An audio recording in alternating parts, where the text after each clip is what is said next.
సమయంలో దేవుని యొక్క వాక్యంలో నుండి మరి కొన్ని మాటలు జ్ఞాపకం చేసుకుంటూ వద్దాం. ఈ క్రిస్మస్ కూడికి లెక్క రోజుల్లో మన సహోదరుడు రామారావు అన్న, సహోదరి జయమ్మక్క వారి యొక్క గృహంలో ఈ రీతిలో గృహ కోడిక కలిగి ఉండటము దైవ సంకల్పము. కాబట్టి ఈ యొక్క గృహ కోడికలో ఈ యొక్క క్రిస్మస్ కూడిక మరి వారి ద్వారా మన జీవితాలు కూడా ఎంతో క్షేమము మేలుని దేవుడు అనుగ్రహించడం కొరకై మన జీవితాలు సంసిద్ధులుగా ఉండాలి. కాబట్టి దేవుని యొక్క వాక్యం చూసిన తెలిసి ఈ క్రిస్మస్ దినములన్నిటి కూడా, ఈ క్రిస్మస్ కూడికలన్నిటిలో కూడా ఒక అంశం మీదే మనం వాక్యం ధ్యానిస్తాం. ఏంటి ఆ అంశం అంటే కీర్తనల గ్రంథం 40వ అధ్యాయం మొదటి వచనం. కీర్తనల గ్రంథము 40వ అధ్యాయము మొదటి వచనం కాదు, క్షమించండి, కీర్తనల గ్రంథము 40వ అధ్యాయం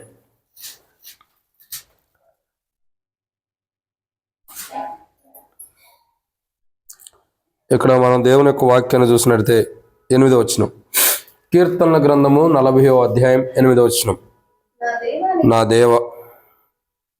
దేవా నీ చిత్తము నెరవేర్చుట నాకు సంతోషం, నీ ధర్మశాస్త్రము నా ఆంతర్యంలో ఉన్నది.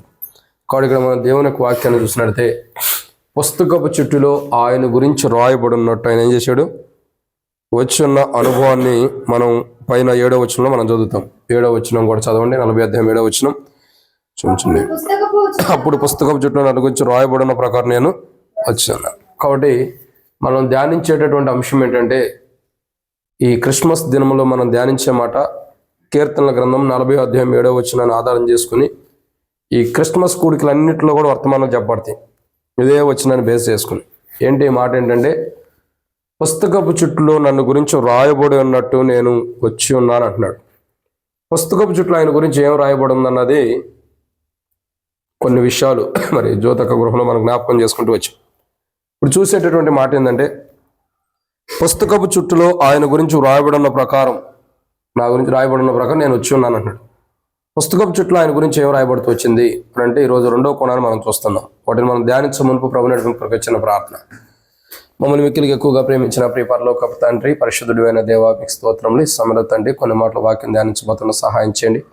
దాసుడి కన్ను యజమానుడి వైపు చూస్తున్నట్టు, దాసుడు కన్ను యజమానుల వైపు చూస్తున్నట్టు మా కళ్ళు మీ వైపు వీక్షిస్తున్న సహాయం అనుగ్రహించండి. మీ దాసుడు మా ప్రియ సహోదరుడు రామారావు అన్న, జయమ్మక్కను బట్టి వందనాలు, రాజును బట్టి స్తోత్రాలు, తల్లిగారిని బట్టి వందనాలు. కుటుంబంలో తండ్రి ఈరోజు క్రిస్మస్ కూడికి అంత దీవించండి. కుటుంబానికి క్షేమము, మేలుడు, ఆశీర్వాదాలు, దీవెనలు కుటుంబానికి అనుగ్రహించి మహిమ పొందండి. ఈ యొక్క తండ్రి వాక్యం ఎంతో కూడా దీవెనకరంగా చేయండి. పుస్తకపు చుట్టూ మిమ్మల్ని గురించి రాయబడినట్టు మీరు లోకానికి వచ్చారు. ఈ క్రిస్మస్ దినములన్నీ కూడా ఈ పుస్తకపు చుట్టూ గురించి ధ్యానించుకోవడం కొరకు అనుగ్రహించండి. ఎత్తబడుతున్న వాక్యం నీరు కట్టి ఫలింపజేయండి. శత్రు సిగ్గు మీకు మహిమ తెచ్చుకోండి. వచ్చిన ప్రజలందరూ బట్టి స్తోత్రములు. రావాల్సిన వారిని త్వరపెట్టి తీసుకురండి. మధ్య మార్గంలో ఉండే వారిని సకాలం నడిపించండి. ఎవరికి అపాయాలకి ఇల్లు జరగకుండా సహాయం చేసి కూడికి అంత దీవించి నేను కూడా బలహీనుండే మీ కృప ద్వారా బలపరిచి మహిమ పొందండి. తెరవబడిన ఆకాశం మాకు అనుగ్రహించి ఆకాశం ఇప్పి పరచాలంత విస్తారమని పరిశుద్ధాత్మను అభిషేకించి నాతో మాతో మీరు మాట్లాడి శత్రు సిగ్గు మీకు మహిమ తెచ్చుకొని వాక్య పెరుగులో మమ్మల్ని సరిచేసి మహిమ పొందమని ప్రభువైన యేసుక్రీస్తు నామం పేరటి శ్వాసంతో ప్రార్థన చేస్తూ తెంచి అడిగిపెట్టుకుంటున్నాను తండ్రి. ఇక్కడ రాయబడిన మాట ఏంటంటే పుస్తకపు చుట్టూలో నన్ను గురించి రాయబడిన ప్రకారం నేను వచ్చి ఉన్నానని దేవుని వాక్యం చెప్తుంది. ఈ మాట ఎవరి గురించి అంటే మన ప్రభువైన యేసుక్రీస్తు ప్రభువారి గురించి. ఆయన గురించి పుస్తకపు చుట్టూ రాయబడినట్లు ఆయన వచ్చి ఉన్న సన్నివేశాన్ని మనం చూస్తున్నాం. సరే, పుస్తకపు చుట్టూ ఆయన గురించి ఏమని రాయబడుతూ వచ్చింది అని అంటే ఆయనే సెలవిస్తూ వస్తున్నాడు. ఏమని రాయబడుతూ వచ్చింది? కీర్తన గ్రంథం 40వ అధ్యాయం మనం చూసినట్టు 8వ వచనంలో, నా దేవా నీ చిత్తము నెరవేర్చుట నాకు సంతోషం. కాబట్టి ఆయన పుస్తకపు చుట్టూ రాయబడినట్టు ఈ లోకానికి ఆయన రావడానికి మెయిన్ రీజన్ ఏంటంటే దేవుని చిత్తం నెరవేర్చడం. అదే ఆయన సంతోషం. ఈరోజు మనం గమనించాల్సినటువంటి కూడి వచ్చిన మనం జ్ఞాపకం చేసుకోవాల్సిన ఆలోచన కలిగి ఉండాల్సినటువంటి విధానం ఏంటంటే పుస్తకపు చుట్టూ ఆయన గురించి రాయబడి ఉంది. ఏమని రాయబడుతూ వచ్చింది? నీ చిత్తం నెరవేర్చటే నాకు సంతోషం. అంటే దేవుని చిత్తం నెరవేర్చాలి, అది ఆయనకు సంతోషంగా ఉంది. పుస్తకపు చుట్టూ ఆయన గురించి రాయబడిన ప్రకారం ఏంటంటే దేవుని చిత్తం ఆయన నెరవేర్చాలి. దేవుని ఉద్దేశాలు, దేవుని ఆలోచనలు, దేవుని ప్రణాళికలు, దేవుడు ఏవేవైతే ఆలోచన కలిగి ఉన్నాడో అవన్నీ నెరవేర్చడం దేవుని చిత్తం. కాబట్టి ఇక్కడ గమనించాల్సిన కోణం ఏంటంటే యేసు ప్రభు వారు ఈ లోకానికి పుస్తకపు చుట్టూ రాయబడి ఉన్నట్లు ఆయన ఈ లోకానికి రావడానికి గల మొదటి రీజన్ ఏంటంటే దేవుని చిత్తం నెరవేర్చాలి. ఏం చేయాలి? దేవుని చిత్తము నెరవేర్చాలి. సరే, దేవుని యొక్క వాక్యాన్ని చూసినట్టయితే బైబిల్లో ఆయన దేవుని చిత్తం నెరవేర్చడానికి లోకానికి వచ్చాడు. అయితే ఒక మాటలో చెప్పాలంటే దేవుని చిత్తం, ఆయన చిత్తం ఏంటి? ఇక్కడ దేవుని యొక్క వాక్యాన్ని మనం జాగ్రత్తగా చూసినట్టు ఏమని రాయబడుతూ వచ్చిందండి? యేసు ప్రభు వారు పుస్తకం చూడడం గురించి రాయబడిన ప్రకారం నేను వచ్చున్నాను అన్నట్లు, దేవా నీ చిత్తం నెరవేర్చు నాకు సంతోషం. పుస్తకపు చెట్లు ఆయన గురించి రాయబడిన విధానం ఏంటి? దేవుని చిత్తం నెరవేర్చాలి. దేవుని చిత్తము నెరవేర్చడానికి ఆయన ఈ లోకానికి వచ్చి ఉన్నాడు. ఆయన చిత్తం నెరవేర్చడానికి. ఆయన చిత్తం ఏమిటి అని అంటే బైబిల్లో కొన్ని విషయాలు ఉన్నాయి. సో ఆయన చిత్తం నెరవేర్చడానికి, ఆయన చిత్తం నెరవేర్చాలని పుస్తకపు చెట్లో రాయబడిన ప్రకారం, అందుకంటాడు కదా మీ కొరకు ఒక మెస్సయ్య పుట్టును అని చెప్పి మొదటే చెప్తాడు. మెస్సయ్య ఏం చేస్తాడు? తన ప్రజలను కాపాడుకుంటూ వస్తాడు. అంటే అది దేవుని చిత్తం. ఇక్కడ ఆయన గురించి రాయబడినట్టు దేవుని చిత్తం ఆయన నెరవేర్చాలి. కాబట్టి దేవుని చిత్తం నెరవేర్చడానికి ఆయన ఈ లోకానికి వచ్చి ఉన్నాడు. పుస్తకపు చెట్లో రాయబడినట్లు ఆయన దేవుని చిత్తం నెరవేర్చాలి. సో ఇక్కడ మనం జ్ఞాపకం చేసుకోవాల్సిన విషయం ఏంటంటే దేవుని చిత్తము ఏమిటి? దేవుని చిత్తం ఏంటి అంటే యేసు ప్రభువారు ఈ లోకానికి వచ్చి దేవుని చిత్తాన్ని నెరవేర్చాలి కదా. ఈ లోకానికి యేసు ప్రభువారు వచ్చి దేవుని చిత్తాన్ని నెరవేర్చాలి. ఆ దేవుని చిత్తం ఏమిటి అని అంటే బైబిల్లో కొన్ని విషయాలు ఉన్నాయి. దాంట్లో మొదటి మాటను చూసినట్లయితే రండి, మనం దేవుని యొక్క వాక్యాన్ని జాగ్రత్తగా గమనించినట్లయితే మొదటి మాట ఏమని రాయబడుతూ వచ్చింది ఇక్కడ?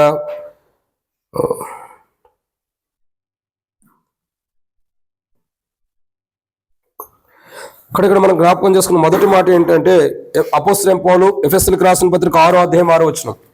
అపోస్తలుడైన పౌలు ఎఫెసీయులకు రాసిన పత్రిక 6వ అధ్యాయం 6వ వచనం. మొదటి మాట అపోస్తలుడైన పౌలు ఎఫెసీయులకు రాసిన పత్రిక 6వ అధ్యాయం 6వ వచనం. చదవండి. మనుషులను సంతోషపెట్టువారు చేయనట్లు కంటికి కనబడుతున్నట్టు కనుక ఇష్టపూర్వకంగా.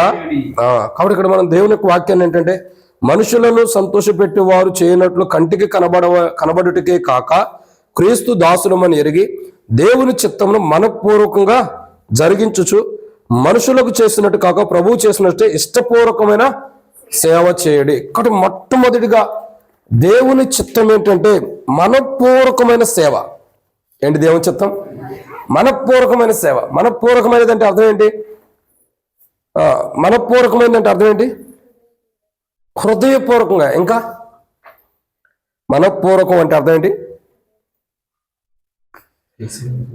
కాబట్టి ఇక్కడ దేవుని యొక్క వాక్యాన్ని చూసినట్లయితే మొట్టమొదటిగా దేవుని లేఖన భాగాన్ని చూసినట్లయితే యేసు ప్రభువారు పుస్తకపు చుట్టూ రాయబడి ఉన్నట్టు ఈ లోకానికి వచ్చాడు. ఎందుకంటే దేవుని చిత్తం నెరవేర్చడానికి. ఆ దేవుని చిత్తం ఏంటి అని అంటే మొదటి మాట దేవుని చిత్తం ఏంటి? ఏం కావాలన్నా కన్నా? ఇదిగోండి. కాబట్టి దేవుని చిత్తం ఏమిటి అని అంటే మొట్టమొదటిగా మనపూర్వకమైన సేవ. పూర్వదినాల్లో దేవుని ప్రజలు సేవ చేస్తూ వచ్చారండి. ఎలా సేవ చేస్తూ వచ్చారు దేవుని ప్రజలు? కొందరు ఎలా చేస్తూ వచ్చారండి? అది ఎవరు లాస్యా చలేస్తుందా స్టైలా తీసేయి, మీటింగ్కి వచ్చిన తర్వాత కూడా ఆ స్టైల్ అని పనిచేయవు. కాబట్టి దేవుని యొక్క వాక్యాన్ని చూసినట్టే పుస్తకపు చుట్టూ రాయబడి ఉన్నట్టు ఆయన ఈ లోకానికి వచ్చాడు. మీ అమ్మ మంచి ధనవంతురాలే కాబట్టి పుస్తకపు చుట్టూ రాయబడి ఉన్నట్టు ఆయన ఈ లోకానికి వచ్చాడు. ఏమని రాయబడుతూ వచ్చింది? దేవుని చిత్తం నెరవేర్చాలి. దేవుని చిత్తం ఏమిటి? యేసు ప్రభువారు నెరవేర్చవలసిన దేవుని చిత్తం ఏంటంటే మొట్టమొదటిగా దేవునికి ప్రజలు ఇష్టపూర్వకమైన మనపూర్వకమైన సేవ చేసే విధానం నేర్పించడం. ఇక్కడ ఈ లోకానికి యేసు ప్రభు వచ్చిన కారణం అది.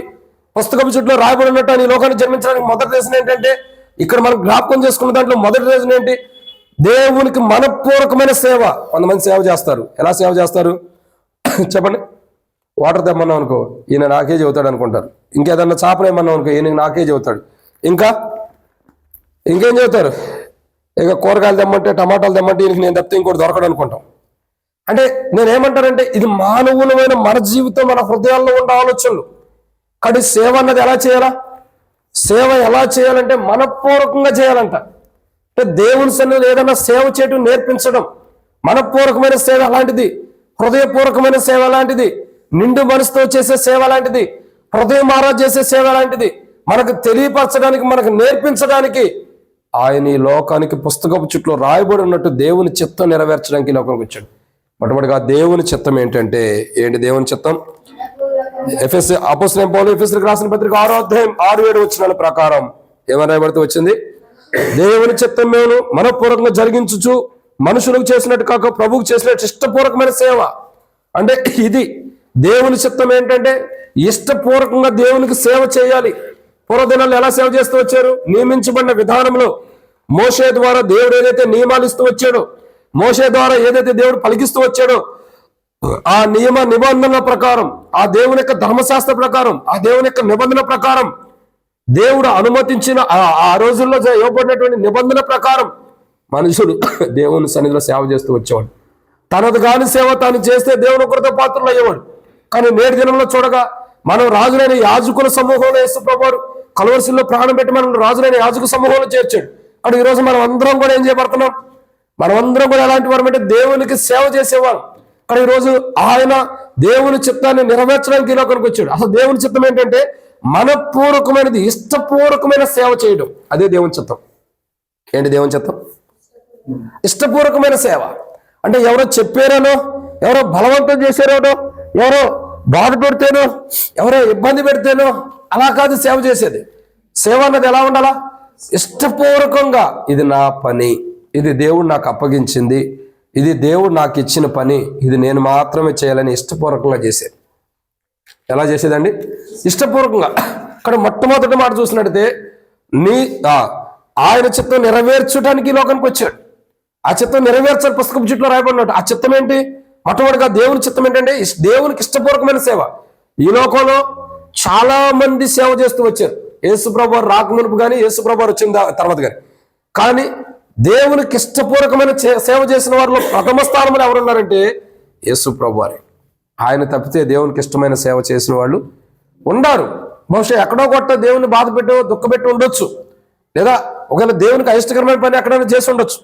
కానీ యేసుప్రభు వారు దేవుని చిత్తాన్ని సంపూర్ణంగా దేవుని సేవ జరిగిస్తూ ఇష్టపూర్వకంగా చేశాడు. అందుకే కలువరిశిల్లో అంటాడు కదా, యేసుప్రభు వారు కలువరిశిల్లో ప్రాణం పెట్టేటప్పుడు ఏమంటాడు? తండ్రి, ఈ పాత్ర నా యొద్ద నుండి తొలగించుము, అయినను నా ఇష్టం కాదు, నీ చిత్తమే నెరవేర్చబడును గాక, నీ చిత్తమే సిద్ధించును గాక. అంటే అర్థం ఏంటి? దేవునికి ఇష్టపూర్వకమైన సేవ చేయటం ప్రాముఖ్యత.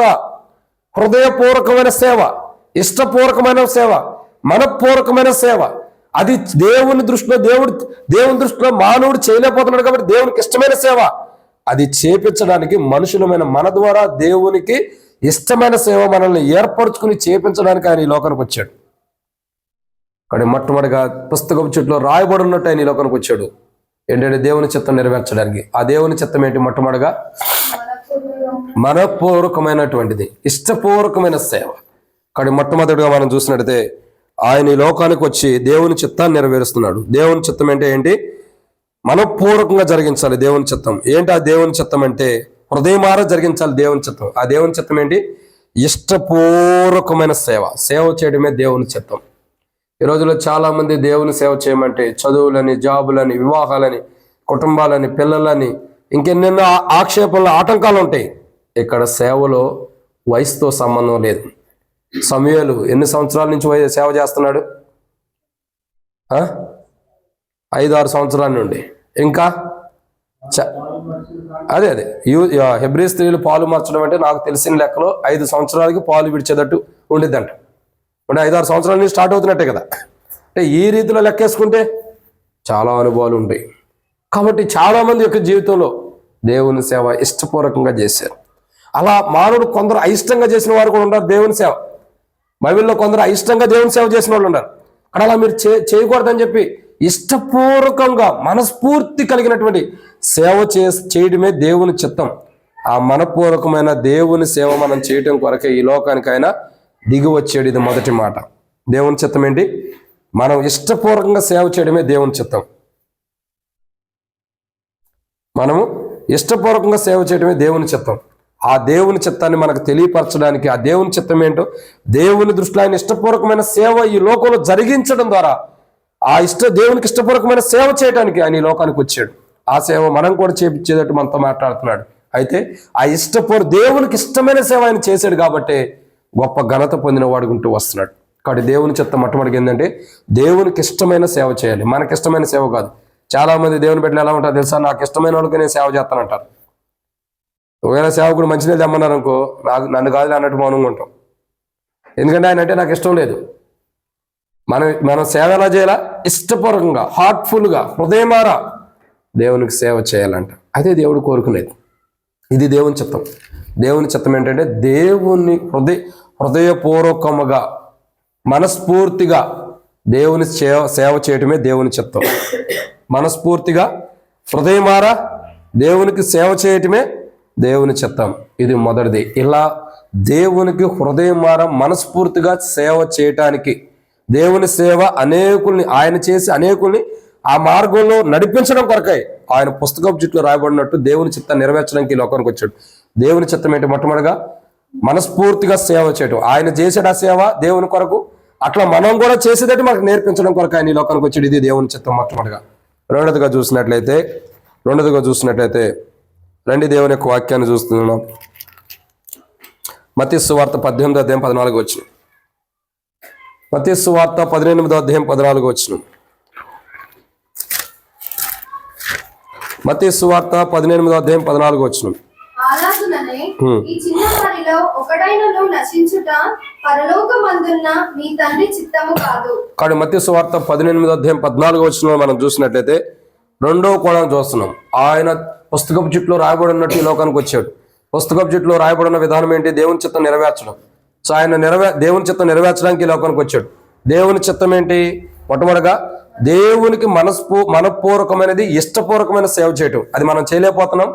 అది ఎలా చేయాలో నేర్పించడానికి ఈ లోకానికి వచ్చాడు. అదే దేవుని చిత్తం. మానవుడు మనస్ఫూర్తిగా ఇష్టపూర్వకంగా దేవుణ్ణి ఎట్లా సేవ చేయాలో తెలియదు కాబట్టి ఆ మానవుడికి ఇష్టపూర్వకమైన సేవ ఎలా చేయాలో తెలియపరచడమే దేవుని చిత్తం. రెండోది ఏంటి అని అంటే ఇక్కడ రాయబడిన మాట, అలాగుననే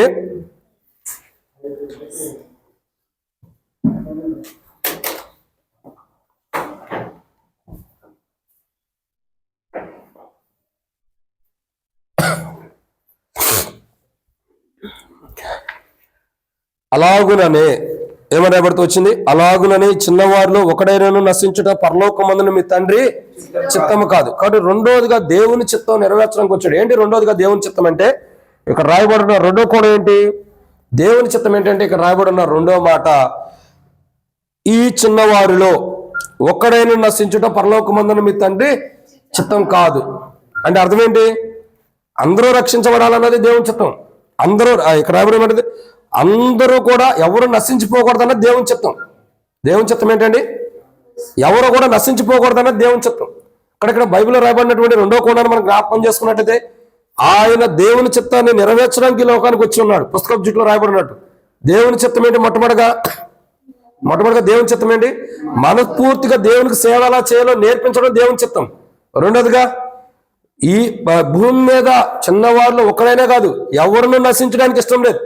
అంటే దేవుని చిత్తం ఏంటంటే నశించుకోకుండా, ఏ మానవుడు కూడా నశించిపోకుండా, ఏ మానవుడు కూడా నశించిపోయిన అనుభవం ఉండకూడదన్నది దేవుని యొక్క చిత్తం. ఎవరిని నశించుకోకుండా కాపాడాలన్నదే దేవుని చిత్తం. దేవుని చిత్తం ఏంటండి? అందరూ అంటే ఎవరును చిన్నవారిని ఒకడే నశించడం పరలోకమందున మీ తండ్రి చిత్తం కాదు. అంటే అదేంటి? తండ్రి చిత్తం ఏంటంటే ఎవరు నశించిపోకూడదు. మరేం చేయబడాలా? ఎవరు నశించిపోకుండా అందరూ కూడా ఏం చేయబడాలా? కాపాడబడాలి. అది దేవుని చిత్తం.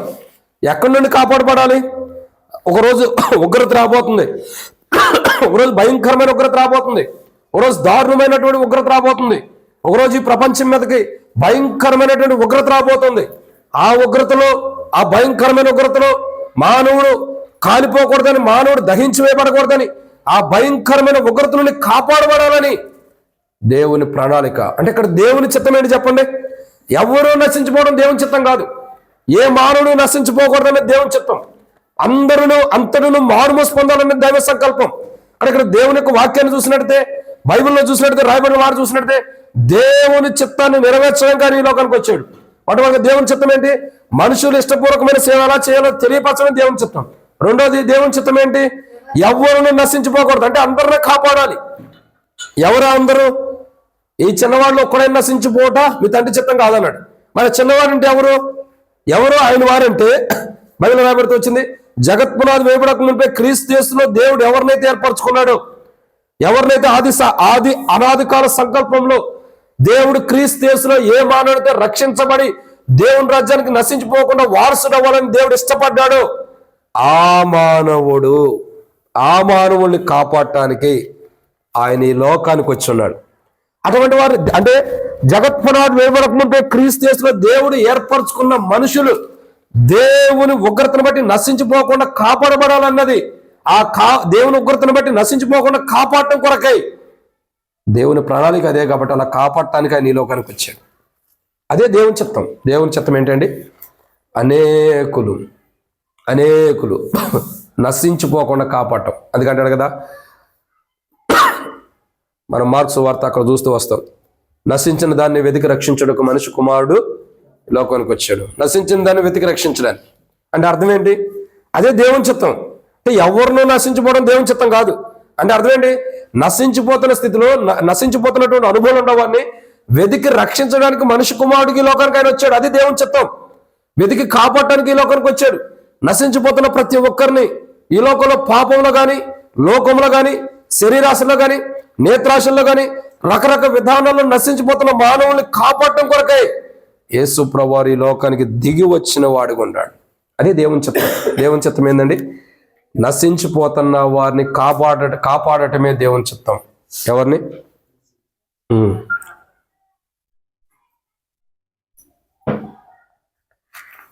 ఈరోజు మనం గమనించాల్సిన కోణం ఏంటంటే, ఎంతోమంది ఈ లోకంలో నశించిపోతున్న వారు ఉంటారు. ఎంతోమంది ఈ లోకంలో నశించిపోతున్నటువంటి వారు ఉంటారు. కానీ మనం అలా నశించిపోకూడదని, అలా నశించిపోయిన వారమై నరకానికి వెళ్ళిపోకూడదని, మనల్ని ఆ నరకం నుండి కాపాడటం కొరకై ఆయన ఈ లోకానికి దిగి వచ్చాడు. అదే దేవుని చిత్తం. దేవుని చిత్తం ఏంటి? నశించిపోతున్న వారిని కాపాడటమే దేవుని చిత్తం. ఎవరైతే నశించడానికి సమీపంగా ఉండారో, ఎవరైతే నశించిపోవడానికి సమీపంగా ఉండారో, దైవ సంకల్పంలో వారిని క్రీస్తు యేసులో దేవుడు ఏర్పరచుకున్నటువంటి వారిని రక్షించడమే, కాపాడటమే దైవ సంకల్పం. అదే దేవుని చిత్తం. అంటే నశించిపోతున్న మానవుని కాపాడటమే దేవుని చిత్తం. ఆ చిత్తాన్ని నెరవేర్చడానికి లోకానికి వచ్చాడు. అంటే అర్థం ఏంటి? నశించిపోతున్న మనల్ని అందరినీ కూడా కాపాడుతూ వస్తున్నాడు. అదే దేవుని చిత్తం కదా. ఎవరెవరైతే మనం నశించిపోతున్నామో మనందరినీ కూడా కాపాడటానికి ఆయన ఈ లోకానికి వచ్చాడు. అదే దేవుని చిత్తం. ఇదన్నమాట 2. ఇక 3వ విషయాన్ని చూద్దానండి. ఆయన దేవుని చిత్తాన్ని నెరవేర్చడానికి ఈ లోకానికి వచ్చాడు. మొట్టమొదటిగా దేవుని చిత్తం ఏంటి? మనపూర్వకంగా సేవ చేయడం దేవుని చిత్తం. రెండవదిగా ఎవరినూ నశించిపోకుండా అందరినీ కాపాడటం దేవుని చిత్తం. అప్పుడు అందరం యేసు ప్రభువులో ఎవరినైతే దేవుడు ఏర్పరచుకున్నాడో క్రీస్తు యేసులో వారందరినీ కాపాడటానికి, ఈ లోకానికి నశించిపోతున్నటువంటి వారిని కాపాడటానికి ఈ లోకానికి వచ్చి నశించిపోతున్న మనల్ని కాపాడాడు. ఓ రోజు మన పాపములు బట్టి, అపరాధం బట్టి నశించిపోవడానికి సమీపంగా ఉన్న మనల్ని దేవాతి దేవుడు తన దైవ సంకల్పంలో మనల్ని కాపాడుతూ వచ్చాడు కదా. ఇలా నశించిపోయే స్థితిలో మనల్ని కాపాడటానికే ఆయన ఈ లోకానికి వచ్చింది. ఇదే దైవ సంకల్పం. ఇదే దేవుని చిత్తం. నశించిపోతున్న వారిని కాపాడటమే దేవుని చిత్తం. అలా నశించిపోతున్న వారిని కాపాడటానికి ఆయన ఈ లోకానికి వచ్చాడు. నశించిపోతున్న మనల్ని కాపాడాడు. ఆయన దేవుని చిత్తాన్ని నెరవేర్చాడు.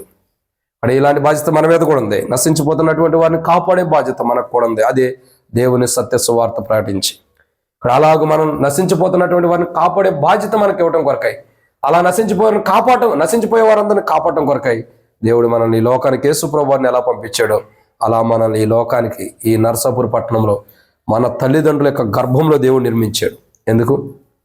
ఎందుకంటే మనపూర్వకమైన సేవ, యేసు ప్రభువు ఎలా చేయాలో నేర్పించిన సేవ మనం చేయడం కొరకు, ఇంకా నశించిపోతున్నటువంటి వారిని వెతికి రక్షించడం కొరకు యేసు ప్రభు ఎలాగైతే దేవుని చిత్తాన్ని నెరవేర్చడం కొరకు నశించిన వారిని వెతికి రక్షిస్తున్నాడు, అలా నశించిపోయి పాపం చేత, అపరాధం చేత మన స్నేహితులే, మన బంధువులే, రక్త సంబంధికులే నశించిపోతున్నటువంటి వారిని రక్షించుకోవడం కొరకాయి, నశించిపోతున్న వారిని కాపాడటం కొరకాయి ఆయన ఈ లోకానికి మనల్ని పంపి ఉన్నాడు. యేసు ప్రభువు వచ్చి నశించిపోతున్న ఇశ్రాయేలు ప్రజలు ఎలాగ రక్షిస్తూ వస్తానికి ఇష్టపడ్డాడు, అట్లాగే ఇశ్రాయేలుతో సాగుపోరులుగా చేసి మనల్ని కూడా కాపాడటానికి ఇష్టపడుతూ వచ్చాడు. అదే దేవుడు నశించిపోతున్న మనల్ని కాపాడినట్లే మనం కూడా ఇతరులను కాపాడేవారుగా మనం ఉండాలనే దైవ సంకల్పం. అయితే దేవుని చిత్తం ఏంటంటే నశించిపోతున్న వారిని కాపాడటం దేవుని చిత్తం. అలా యేసు ప్రభువు ఈ లోకానికి రావటం ద్వారా నశించిపోతున్న మనందరిని కాపాడాడు, మనందరినీ కాపాడాడంటే అది దేవుని చిత్తం. ఆ దేవుని చిత్తాన్ని నెరవేర్చాడు. మరి నశించిపోతున్న వారిని కాపాడటమే దేవుని చిత్తం. అలా కాపాడాడు, ఆ దేవుని చిత్తాన్ని నెరవేర్చాడు. ఇది 2. మూడో విషయం, మూడో మాట, సంఖ్యాకాండం న్యాయాధిపతుల గ్రంథం 6వ అధ్యాయం 15వ వచనం. న్యాయాధిపతుల గ్రంథము 6వ అధ్యాయము 15వ వచనం. అతడు చిత్తము నా ఏలినవాడా దేని సహాయం చేత నేను ఇశ్రాయేలును రక్షింపగలను? నా కుటుంబము ఆ, ఏ గోత్రములో ఎన్నికలేనిదే. ఆ. నా పితరుల కుటుంబంలో నేను న్యాయాధిపతుల గ్రంథము 6వ అధ్యాయము 15వ వచనం. చదవనా? నా కుటుంబము మనష్షే గోత్రములో ఆయనకు నాకు నా పితరుల కుటుంబంలో నేను కనిష్ఠుడినై ఉన్నానని ఆయనతో చెప్పాను. అందుకు యెహోవా అయినానేమి, నేను నీకు తోడైందును గనక ఒక్క మనుషుని హతం చేసినట్లు మిద్యానీయులను నీవు హతము చేయదు అని సెలవిచ్చును. కాబట్టి ఇక్కడ మనం చూస్తున్న రెండో కోణం ఏంటంటే, మూడో కోణం ఏంటి? మూడో మాట, మొట్టమొదటి మాట ఏంటి? దేవుని చిత్తం నెరవేర్చడానికి ఆయన యేసు ప్రభువు ఈ లోకానికి వచ్చాడు. దేవుని చిత్తం దేవుని చిత్తం నెరవేర్చడం కొరకై పుస్తకం చుట్టూ రాయబడినట్టు ఈ లోకానికి వచ్చాడు. మొట్టమొదటిగా దేవుని చిత్తం ఏంటి? మనపూర్వకమైన మనుషులు దేవునికి ఇష్టపూర్వకమైన సేవ ఎలా చేయాలో తెలియపరిచి వారి ఇష్టపూర్వకమైన సేవ చేసే మార్గంలో వారిని నడిపించడమే దేవుని చిత్తం. రెండోది, నశించిపోతున్నటువంటి వారిని కాపాడటం, నశించిపోయే స్థితిలో ఉన్నటువంటి వారి నిత్య నరకానికి వెళ్ళిపోకుండా వారిని కాపాడటమే దేవుని చిత్తం. మూడోది ఏంటి? రాయబడుతున్న మాట చూస్తున్నట్టు న్యాయాధిపతుల గ్రంథము 6వ అధ్యాయం 15వ వచనం ప్రకారం ఇశ్రాయేలును రక్షించాలి. ఏమని రాయబడుతూ వచ్చిందండి? రక్షించుట. ఇక్కడ మనం దేవుని యొక్క వాక్యాన్ని చూసినట్టయితే న్యాయాధిపతుల గ్రంథం 6వ అధ్యాయం 15వ వచనం ప్రకారం అతడు చిత్తము నా ఏలిన వాడా, దేవుని సహాయం చేత నేను ఇశ్రాయేలును రక్షింపగలనా అంటే అర్థం ఏంటి? దేవుని చిత్తం ఏంటంటే ఇశ్రాయేలును రక్షించాలి. ఆ దినాల్లో దేవుని ప్రజల యొక్క స్థితిలో కఠినంగా ఉంటూ వచ్చినాయి. రండి అన్న, లోపల రండి. ఆ దినముల్లో దేవుని ప్రజల యొక్క స్థితిగతులన్నీ కూడా కొద్దిగా దారుణంగా ఉన్నప్పుడు, కొద్దిగా కఠినంగా ఉంటూ వచ్చినప్పుడు, కొన్ని పరిస్థితులు భయంకరంగా ఉన్నప్పుడు ఆ దినముల్లో ఇటు లోపల రండి. ప్రవీణ్, నువ్వు ఇటు కూర్చో. ఆ దినముల్లో దేవుని యొక్క ప్రజల యొక్క స్థితిగతులు చూడగా, దేవుని బిడ్డల యొక్క స్థితిగతులు చూడగా చాలా కష్టంతో, చాలా బాధతో, చాలా దుఃఖంలో ఉన్నప్పుడు, వారి పరిస్థితులు బహు భయంకరమైన స్థితిలో ఉంటున్నప్పుడు యేసు దేవాతి దేవుడు, మహోన్నతుడైన దేవుడు గిద్యోన్ని ఏర్పరచుకుని దేవుని ప్రజలైన వారిని రక్షించడానికి దేవుని చిత్తాన్ని బయలుపరుస్తున్నాడు. దేవుని చిత్తం ఏంటంటే దేవుని చిత్తం ఏంటంటే అనేకమైన ప్రజల్ని రక్షించడమే దేవుని చిత్తం. దేవుని ప్రజలు ఎవరైతే ఉన్నారో వారిని రక్షించడమే దేవుని చిత్తం. కానీ ప్రతి మనిషి దేవుని చిత్తాన్ని గుర్తెరిగిన వాడు ఉండాలి. ఏంటి దేవుని చిత్తం అంటే? అనేకులను రక్షించడం దేవుని చిత్తం. అందుకే రాయబడుతూ వచ్చింది కదా, మత్తయి సువార్త 1వ అధ్యాయం 21వ వచనం చూడగా, ఆమెకు కుమారుని కనును తన ప్రజలను వారి పాపలను ఆయన రక్షించను కనుక ఆయనకు యేసు అని పేరు పెట్టదు అని ఎన్నో. అంటే అర్థం ఏంటి? రక్షించుట. అక్కడ మత్తయి సువార్త 1వ అధ్యాయం 21వ వచనం ప్రకారం రక్షించే విధానాన్ని మనం చూస్తున్నాం. అక్కడ గిద్యోను దేవుని చిత్తాన్ని చేయడానికి దేవుడు ఏర్పరచుకున్నాడు. దేవుని చిత్తం ఏంటి? ఇశ్రాయేలు ప్రజలను రక్షించాలి. ఆ దినాల్లో బంధకాల్లో, బాధల్లో, కష్టాల్లో, ఇబ్బందుల్లో ఉండే ఇశ్రాయేలు ప్రజలను రక్షించడం దేవుని చిత్తం. అలాగే యేసు ప్రభువు ఈ లోకానికి వచ్చిన కారణం ఏంటంటే దేవుని చిత్తం నెరవేర్చడానికి ఈ లోకానికి వచ్చాడు. పుస్తకం చెట్లో రాయబడినట్టు దేవుని చిత్తం ఏంటి? అనేకులని. అక్కడ ఇశ్రాయేల్ అంటే ఎవరు? దేవుని ప్రజలే, అవును కదా? దేవుని ప్రజలే కదా, తన ప్రజలే కదా. ఇక్కడ కూడా ఏమంటాడు? మత్తయి సువార్త 1వ అధ్యాయం 21వ వచనంలో ఆమెకు కుమారుని కన్ను తన ప్రజలను వారి పాపల నుండి ఆయన రక్షించును. కాబట్టి ఈ లోకానికి ఆయన పుస్తకం చుట్టూ రాయబడినట్లు వచ్చిన కారణం ఏంటంటే ప్రజలు పాపంలో జీవిస్తున్నారు కాబట్టి పాపంలో ఉన్న ప్రజల్ని రక్షించడానికి, పాపపు బానిసత్వం కానీ పాపపు లోకంలో జీవిస్తున్నటువంటి మానవుని రక్షించడానికి ఆయన ఈ లోకానికి వచ్చాడు. ఆ రక్షించడమే దేవుని చిత్తం. అంటే దేవుని ప్రజల్ని రక్షించడమే దేవుని చిత్తం. దేవుని ప్రజల యొక్క స్థితిగతుల్ని ఆ భయంకరమైనటువంటి ఆ బాధల్లో కానీ, భయంకరమైన ఇబ్బందుల్లో కానీ, భయంకరమైన బానిసత్వంలో నుండి, ఆ బానిసత్వం నుండి ప్రజలు కాపాడుకోవడమే, ప్రజలను బయట తీసుకురావడమే దేవుని చిత్తం. వారిని రక్షించడమే దేవుని చిత్తం. ఇంకా మనం గమనించాల్సిన కూడా ఏంటి తెలుసా? ఆనాడు దేవుని ప్రజలైన వారు బానిసత్వంలో ఉన్నారు. నేడు దినాల్లో చూడక ప్రజలు పాపం అనే బానిసత్వంలో ఉన్నారు. కాబట్టి పాపం అనే బానిసత్వంలో ఉన్నారు కాబట్టి ఆ పాప బానిసత్వం నుండి రక్షించడం కొరకై యేసు ప్రభువు వారి లోకానికి వచ్చి పాపంలో జీవిస్తున్న మనుషుల్ని రక్షించాడు. అదే దేవుని చిత్తం. దేవుని చిత్తం ఏంటండి? పాపానికి దాసులమై పాపంలో జీవిస్తున్న మనల్ని, పాపానికి దాసులమైన మనం ఆ పాపం నుండి విమోచించబడి, ఆ పాపం నుండి విడుదల పొంది దేవుని మార్గంలో నడిచేటట్టు చేయటమే, ఆ పాపం నుండి మనం రక్షించబట్టమే దేవుని చిత్తం.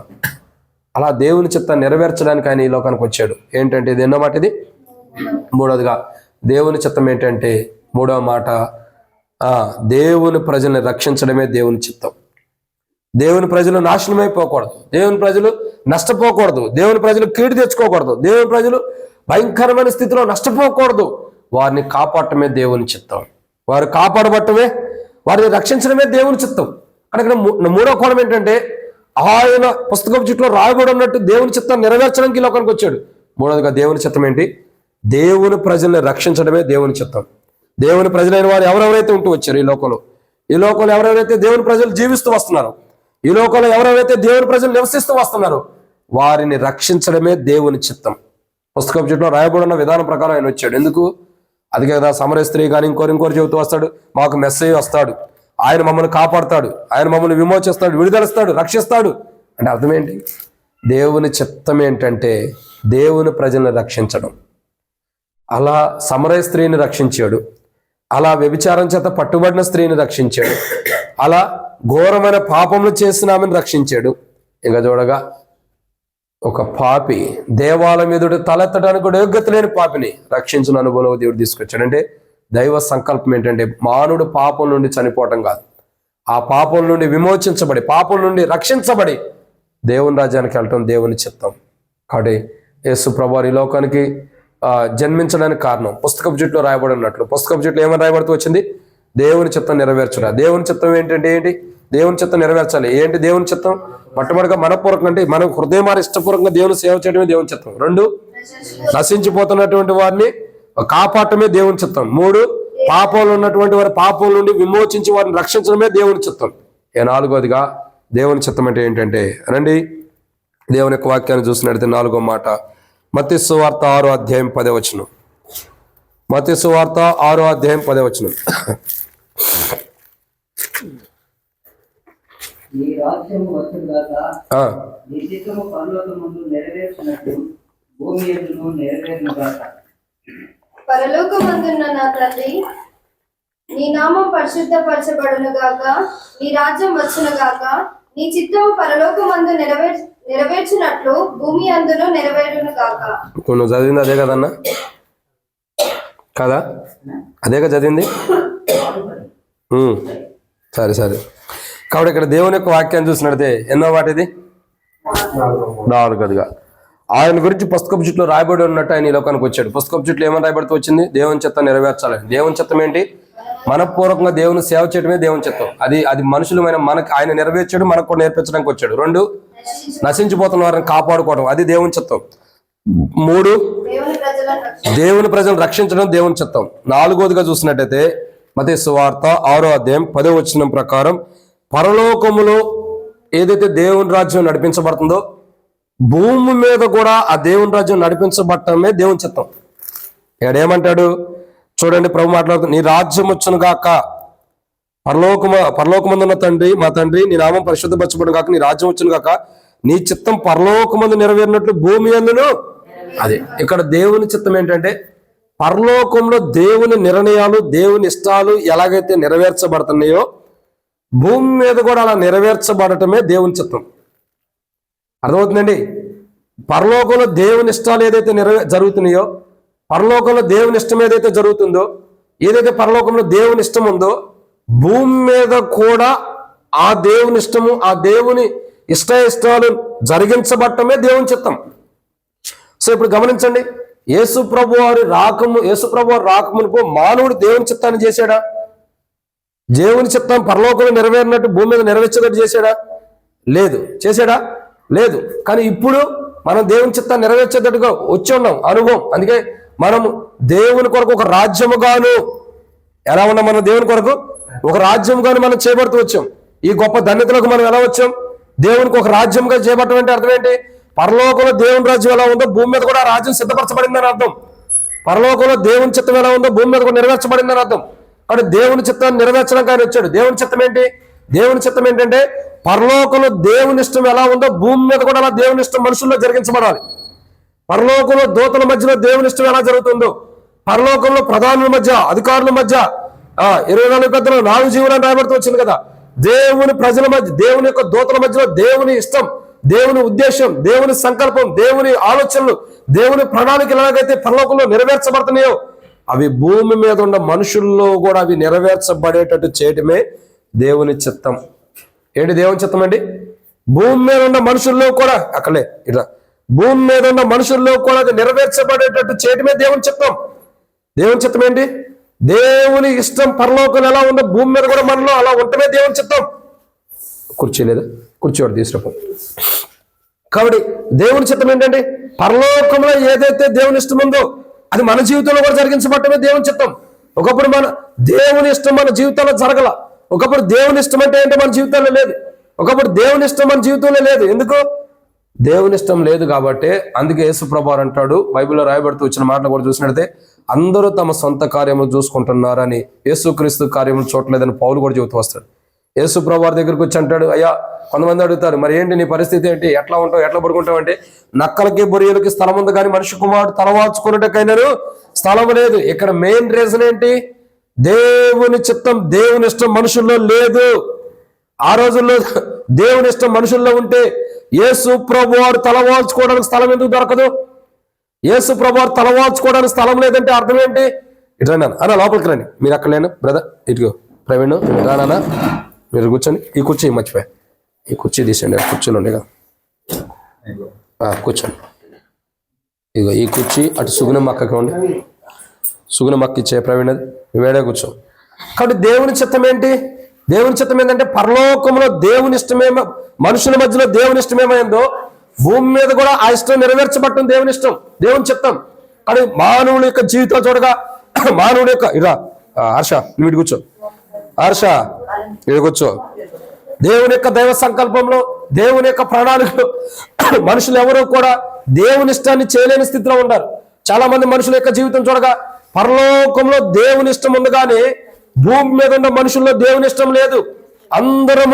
మనమందరం కూడా మన ఇష్టాలుగా మన ఇష్టాన్ని కొద్ది ముంగడికేసుకోండి అక్క కూర్చి, మన ఇష్టాన్ని నెరవేర్చుకుంటూ మనం ఇష్టపూర్వకంగా జీవించినటువంటి వారు ప్రతి ఒక్కరు, మనలో ప్రతివాడు తనకిష్టమైన త్రోవకు తొలిగేను, మనందరి దోషములు ఆయన మీద మోపబడిను, అతడు పొందిన దెబ్బల చేత మనకు స్వస్థత రాబడుతూ వచ్చింది. అంటే అర్థం ఏంటి? మనందరం ఎలా ఏమైపోయాం? అందరము తమకు ఇష్టమైన త్రోవకి వెళ్ళామంట. అంటే అర్థం ఏంటి? మనుషులందరూ కూడా తనకి ఇష్టమైన ఇష్టాన్ని నెరవేర్చుకుంటూ వచ్చారు. అందుకే పరలోకంలో దేవుని ఇష్టం ఎలా నెరవేర్చబడుతుందో భూమి మీద కూడా దేవుని ఇష్టం నెరవేర్చబడాలి. కాబట్టి ఆ దేవుని ఇష్టం భూమి మీద ఉన్న మనుషుల్లో దేవుని దైవ సంకల్పంతో కూడిన ఇష్టాన్ని భూమి మీద నెరవేర్చడం కొరకు ఆ యేసు ప్రభువు ఈ లోకానికి జన్మించిన వాడు ఉన్నాడు. పుస్తకం చుట్టూ రాయబడినట్టు దేవుని చిత్తం ఏంటంటే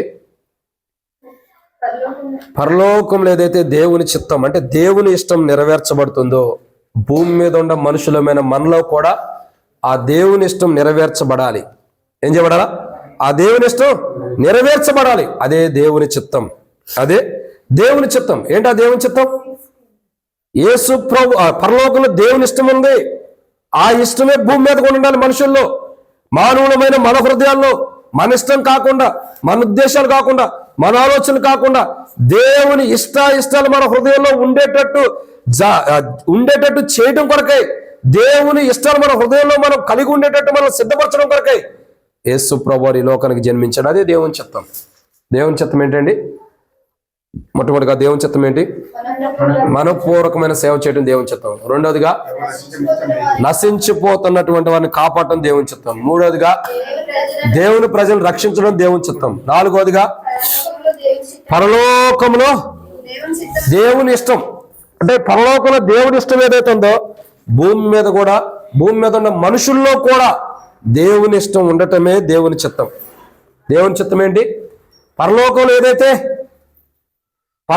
ఏదైతే దేవుని ఇష్టం ఉందో, పరలోకంలో ఏదైతే దేవుని చిత్తం ఉందో అది భూమి మీద కూడా అలా ఉండటమే దేవుని చిత్తం. పరలోకంలో దూతల జీవితాల్లో, ప్రధానుల జీవితాల్లో దేవుని చిత్తమే నెరవేర్చబడుతుందా? దూతలు ఇష్టం వచ్చిన జీవితాన్ని నెరవేర్చుకుంటున్నారా? దేవుని చిత్తమే కదా. అందుకే కొంతమంది దూతలు ఉన్నారు, నాలాంటి తెలివి తక్కువ దూతలు. వాళ్ళు ఏం చేశారు? దేవుని కంటే నేను గొప్పని హెచ్చించుకున్నారు. వేకు చుక్క తేజో నక్షత్రమా, ఎంత గొప్ప ధనిత! వేకు చుక్క తేజో నక్షత్రం అంటే ఎంత గొప్ప ధనిత! నువ్వు ఎట్లా ఆకాశం నుండి కిందకి త్రోయబడితివి? ఎందుకు త్రోయబడ్డావు? మహోన్నతుడి కంటే నేను హెచ్చించుకోవడానికి ఇష్టపడ్డాడు, మహోన్నతుడి కంటే నేను గొప్పవాడిని అని. కాబట్టి ఇక్కడ దేవుని చిత్తం లేదు. సాతాను యొక్క సమూహంలో సాతాను ద్వారా హెచ్చించబడి కొంతమంది ఉన్నారు. మనం కూడా చెప్పా, యోధా పత్రిక 1వ అధ్యాయము 5వ వచనంలో మనం చూసిన యోధా పత్రిక రాయబడినట్టు చూసినట్టే మొదటి అధ్యాయమే, దాంట్లో 5వ 6వ వచనం చూడగా చాలా మంది దేవదూతలు కటిక చీకట్లో దేవుడు బంధించాడు. ఎందుకని? వారి జీవితాల్లో దేవుని ఇష్టం నెరవేర్చబడాల. అందుకే వారిని తీసివేసి కటిక చీకట్లు వేసాడు. ఇక్కడ గమనించాల్సిన కోణం ఏంటి? పరలోకంలో దేవుని ఇష్టం దేవదూతల మధ్యలో, పరిశుద్ధుల మధ్యలో, దేవుని యొక్క దేవదూతల మధ్యలో దేవుని చిత్తం ఎలాగైతే ఉందో, దేవుని ఇష్టం ఎలా నెరవేర్చబడుతుందో భూమి మీద ఉన్న మన హృదయాల్లో కూడా ఆ దేవుని ఇష్టం నెరవేర్చబడటమే దేవుని చిత్తం.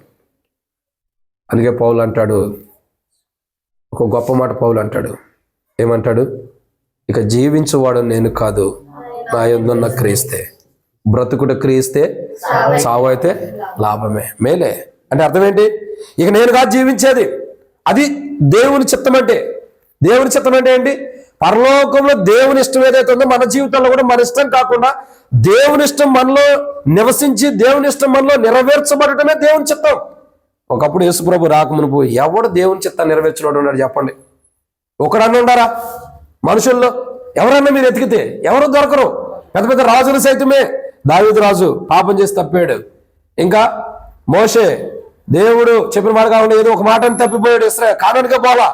ఇంకా చాలా మంది, నోవాహు ఏం చేశాడు? ఓడ కట్టాడా లేదా? కట్టాడు. ఏమైంది? మత్తుడై తాగి పడుకున్నాడు. ఎంతమంది దేవునిలో మంచి జీవితం జీవించి నష్టపోయిన వారు లేరు? అంటే ఎవరో కూడా తమ జీవితంలో దేవుని ఇష్టం, పరలోకంలో దేవుని ఇష్టం వారి హృదయాల్లో సంపూర్తిగా నెరవేర్చలేకపోతే వచ్చారు. ఏడో అరాకొర లోపాలనే ఉండే మచ్చలో డాగులు. కానీ మానవుడు తన హృదయంలో దేవుని చిత్తం పరలోకం ఏం జరుగుతుందో అది తన హృదయంలో జరిగించేటట్టు చేసుకోవటమే దేవుని చిత్తం. అలా దేవుని చిత్తం మన హృదయాల్లో కూడా జరిగించబడేటట్టు చేయడం కొరకై ఆయన ఈ లోకానికి జన్మించాడు. పుస్తకపు చుట్టలో రాయబడినట్టు దేవుని చిత్తం ఏంటంటే దేవుని ఇష్టము మనం చేయటం. అందుకే యేసుప్రభు అంటాడు, కలువరి శిలువలో యేసుప్రభు సిలువ పడక మునుపు గెత్సెమనే తోటలో ఆయన ప్రార్థన చేస్తున్నప్పుడు, నా తండ్రి నీ చిత్తమైతే ఈ పాత్ర నా యొద్ద నుండి తొలగించు, అయినను నా ఇష్టం కాదు నీ చిత్తమే సిద్ధించును కాక. అంటే అర్థం ఏంటి? నీ ఇష్టమే, నా ఇష్టమే వద్దు. ఏదో రక్తమాంసం కలిగిన వాడికి నేను ఉండాలి కాబట్టి నేను అడగగలిగా అంతే, కానీ అయినా నా ఇష్టం వద్దు. అంటే నేను అడిగినంత మాత్రాన నా ఇష్టం నువ్వు నెరవేర్చవద్దు. నీ ఇష్టమే అంటే నీ ఇష్టం పరలోకంలో ఏముందో, నీ రాజ్యం పరలోకంలో ఏముందో. అయితే బయట కుర్చీల్లో కార్పెట్లు లేవక్క, లోపలికి రావాలి. కాబట్టి పరలోకంలో నీ ఇష్టం ఎలా ఉందో, పరలోకంలో నీ చిత్తం ఎలా ఉందో, పరలోకంలో నీ ఉద్దేశాలు ఎలా ఉన్నాయో, ఏడు అత్తగారు పక్కన కూర్చోడానికి స్థలాలు ఏం పంచట్లేదు రండి. కాబట్టి పరలోకంలో ఎక్కడైతే ఉందో అక్కడే పరలోకంలో ఎలాగో దేవుని చిత్తం ఉందో భూమి మీద మనలో కూడా దేవుని చిత్తం ఉండాలి. దేవుని ఇష్టాలు మనలో ఉండాలి. మన ఇష్టాలు చచ్చిపోవాలి. మన ఇష్టాలన్నీ కూడా చనిపోయి దేవుని ఇష్టాలు బయటికి రావాలి. మన ఇష్టం ఏంటి? మొహం మీద మచ్చ వచ్చిందనుకో, అది ఎప్పుడు పోయిద్దో త్వరగా పోవాలని ఇష్టపడతాం. ముఖం మీద ఒక డాగ్ వచ్చిందనుకో, ఇది ఎప్పుడు పోయిద్దా అని ఇష్టపడతాం. మనం చచ్చిపోయేంత వరకు అది పోదు. మన ఇష్టాలు కొన్ని ఉంటాయి, ఇది పోవాలి అది పోవాలని. మన ఇష్టాలు చాలా ఉంటాయి. లేని ఉంటాయా చెప్పండి? ఆదివారం వస్తే ఎన్ని పనులు ఉండవు? పన్ను భారం అంతా మన మీదే ఉండిద్ది. ప్రపంచంలో ఎక్కడ లేని భారం అంతా ఆదివారం మన మీదే ఉండిద్ది. అందుకే మందిరానికి రావడానికి చాలా ఆలస్యంగా వస్తాం. మనం ఆలస్యంగా వచ్చేది పోయి బదులు బ్రదర్స్ని కూడా ఆలస్యం చేపిస్తాం. నువ్వేనా మందిరానికి త్వరగలేదు, నేను రానా నువ్వు వెళ్తేనేనా సేవకు నేను గొప్ప కనపచ్చేది అంటే నేను కూడా రావాలి కదా నీతో పాటు. అంతే, తాను చెడ్డ కోతి వనాన్ని కూడా జరగొట్టాలి కదా. చాలా మంది అలా ఉంటారు. కానీ మనం అలాంటి వాళ్ళం కాదులేండి. నరసాపురంలో ఉన్న విశ్వాసం మంచోళ్ళు, మిమ్మల్ని కాదులేండి అనేది. కాబట్టి ఇక్కడ లేఖన భాగాలు ఏంటి తెలుసా? దేవుని ఇష్టం. యేసు ప్రభువు ఈ లోకానికి జన్మించిన కారణం పుస్తకం చుట్టూ రాయబడినట్లు ఆయన జన్మించాడు. పుస్తకం చుట్టూ ఎవరు రాబడుతూ వచ్చింది? దేవా నీ చిత్తము నెరవేర్చడే నాకు సంతోషం అన్నాడు. దేవుని చిత్తం ఏంటి? ఒక మానవుడు దేవునికి ఇష్టమైన హృదయపూర్వకమైన సేవ ఎలా చేయాలో నేర్పించడం దేవుని చిత్తం. రెండో దేవుని చిత్తం ఏంటి? నశించిపోతున్న వారిని కాపాడడం దేవుని చిత్తం. మూడు దేవుని చిత్తం ఏంటి? దేవుని ప్రజలను రక్షించడం దేవుని చిత్తం. నాలుగు దేవుని చిత్తం ఏంటి? పరలోకంలో దేవుని ఇష్టం ఎలా ఉందో, దేవుని ఇష్ట ప్రకారం పరలోకంలో ఎలా జరుగుతుందో మన హృదయాలు, భూమి మీద ఉన్న మన హృదయాల్లో కూడా దేవుని ఇష్టము జరిగించబట్టం దేవుని చిత్తం. ఇప్పుడు చెప్పండి, మన హృదయాల్లో దేవుని ఇష్టం ఉందా? మన ఇష్టం నడుస్తుందా? అయ్యా తప్పు చెప్పొద్దయ్యా, నిజమే చెప్పండి. మన హృదయాల్లో ఏమి నడుస్తుంది? దేవుని చిత్తమా మన చిత్తం? మన ఇష్టమా? అదే కదా, మన ఇష్టం మన హృదయాల్లో నడుస్తుంది. అందుకే మన ఇష్టాలను తీసివేసి దేవుని ఇష్టపూర్వకమైన ఆలోచనలు, దేవుని ఆలోచనలు మన హృదయాల్లో నింపడానికి ఆయన ఈ లోకానికి నరవతారిగా జన్మిస్తూ వచ్చాడు. పుస్తకం చుట్టూ రాయబడినట్లయ్యా ఎవరు కూడా భూమి మీద నాకు ఇష్టపూర్వకంగా జీవిస్తల్లా, ఒక్కరు పోతే ఒక్కరు కూడా నాకు ఇష్టపూర్వకమైన జీవితాన్ని ఎవరో జీవిస్తల్లా. నువ్వు భూమి మీదకి వెళ్ళి నాకు ఇష్టపూర్వకమైన జీవితాన్ని నువ్వు జీవించి తర్వాత అనేకులు నాకు ఇష్టపూర్వకమైన జీవితాన్ని జీవించే వారికి సిద్ధపరచమని ఆయన లోకాన్ని పంపాడు. అందుకే అంటాడు కదా, అతన్ని నలగొట్టుటకు యెహోవాకి ఇష్టమాయను. ఏమైందండి? మరి ఆయన అంటే ఇష్టమే కదా, ఆయన దేవుని చిత్తాన్ని నెరవేరుస్తున్నాడు కదా, అందుకే దేవునికి ఇష్టమై ఉంది. అవునా కదా? దేవుని చిత్తాన్ని నెరవేర్చున్నాడు కాబట్టి దేవుడిని నలగొట్టడానికి ఇష్టపడ్డాడు. అతను నలగొట్టుటకు యెహోవాకి ఇష్టమాయను. ఎందుకని? అదే దేవుని చిత్తం. అదే దేవుని చిత్తం అంటే దేవుని దృష్టిలో ఇష్టడు అన్నమాట అక్కడ నెరవేర్చబడింది. అతను నలగొట్టడానికి దేవునికి ఇష్టమైందంటే అర్థం ఏంటి? అది దేవునికి ఇష్టడుగా ఉండడని అర్థం అక్కడ యేసుప్రభు వారు.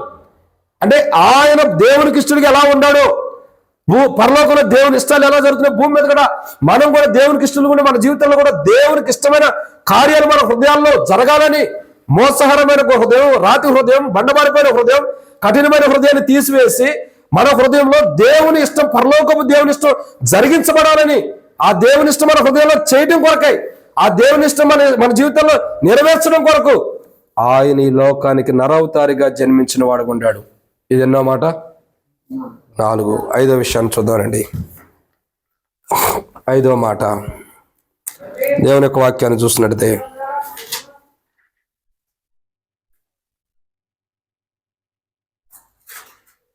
ఇక్కడ 5వ మాట ఏంటంటే, ఇక్కడ రాయబడిన మాట యోహాను సువార్త 6వ అధ్యాయం 40వ వచనం. క్షమించండి, యోహాను సువార్త 6వ అధ్యాయం 40వ వచనం. క్షమించండి ఆగడానికి. మొదటి తెస్సలోనికి రాసిన పత్రిక 4వ అధ్యాయం 5వ వచనం. అపోస్తలుడైన పౌలు తెస్సలోనికి రాసిన మొదటి పత్రిక 4వ అధ్యాయం 5వ వచనం.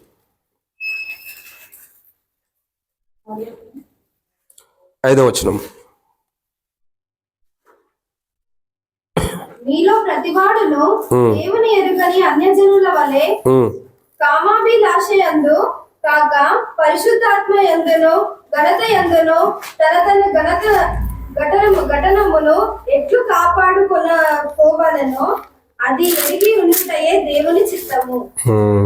అది మనం సరిగ్గా చదవటమే దేవుని చిత్తం.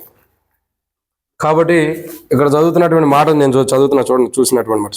మీలో ప్రతి వాడును దేవుని ఎరుగని అన్యజన వల్లే కామాభిలాషయందు కాక పరిశుద్ధత యందును ఘనత యందును తన ఘటమును ఎట్లు కాపాడుకునవలనో అది ఎరిగి ఉండుటయే దేవుని చిత్తము. ఇప్పుడు అర్థమవుతుందండి దేవుని చిత్తం అంటే ఏంటి? అపోస్తలుడైన పౌలు తెస్సలోనికి రాసిన మొదటి పత్రిక 4వ అధ్యాయం 4-5 వచనాలు. కాబట్టి ఇక్కడ 5వ మాట దేవుని చిత్తాన్ని నెరవేర్చడానికి పుస్తకం చుట్టూ రాయబడి ఉన్నట్టు నీ లోకానికి వచ్చాడు. ఇక 5వదిగా దేవుని చిత్తం ఏంటి? ఇక్కడ రాయబడుతున్న 5వ మాటను చూసినట్లయితే దేవుని చిత్తం ఏంటండి?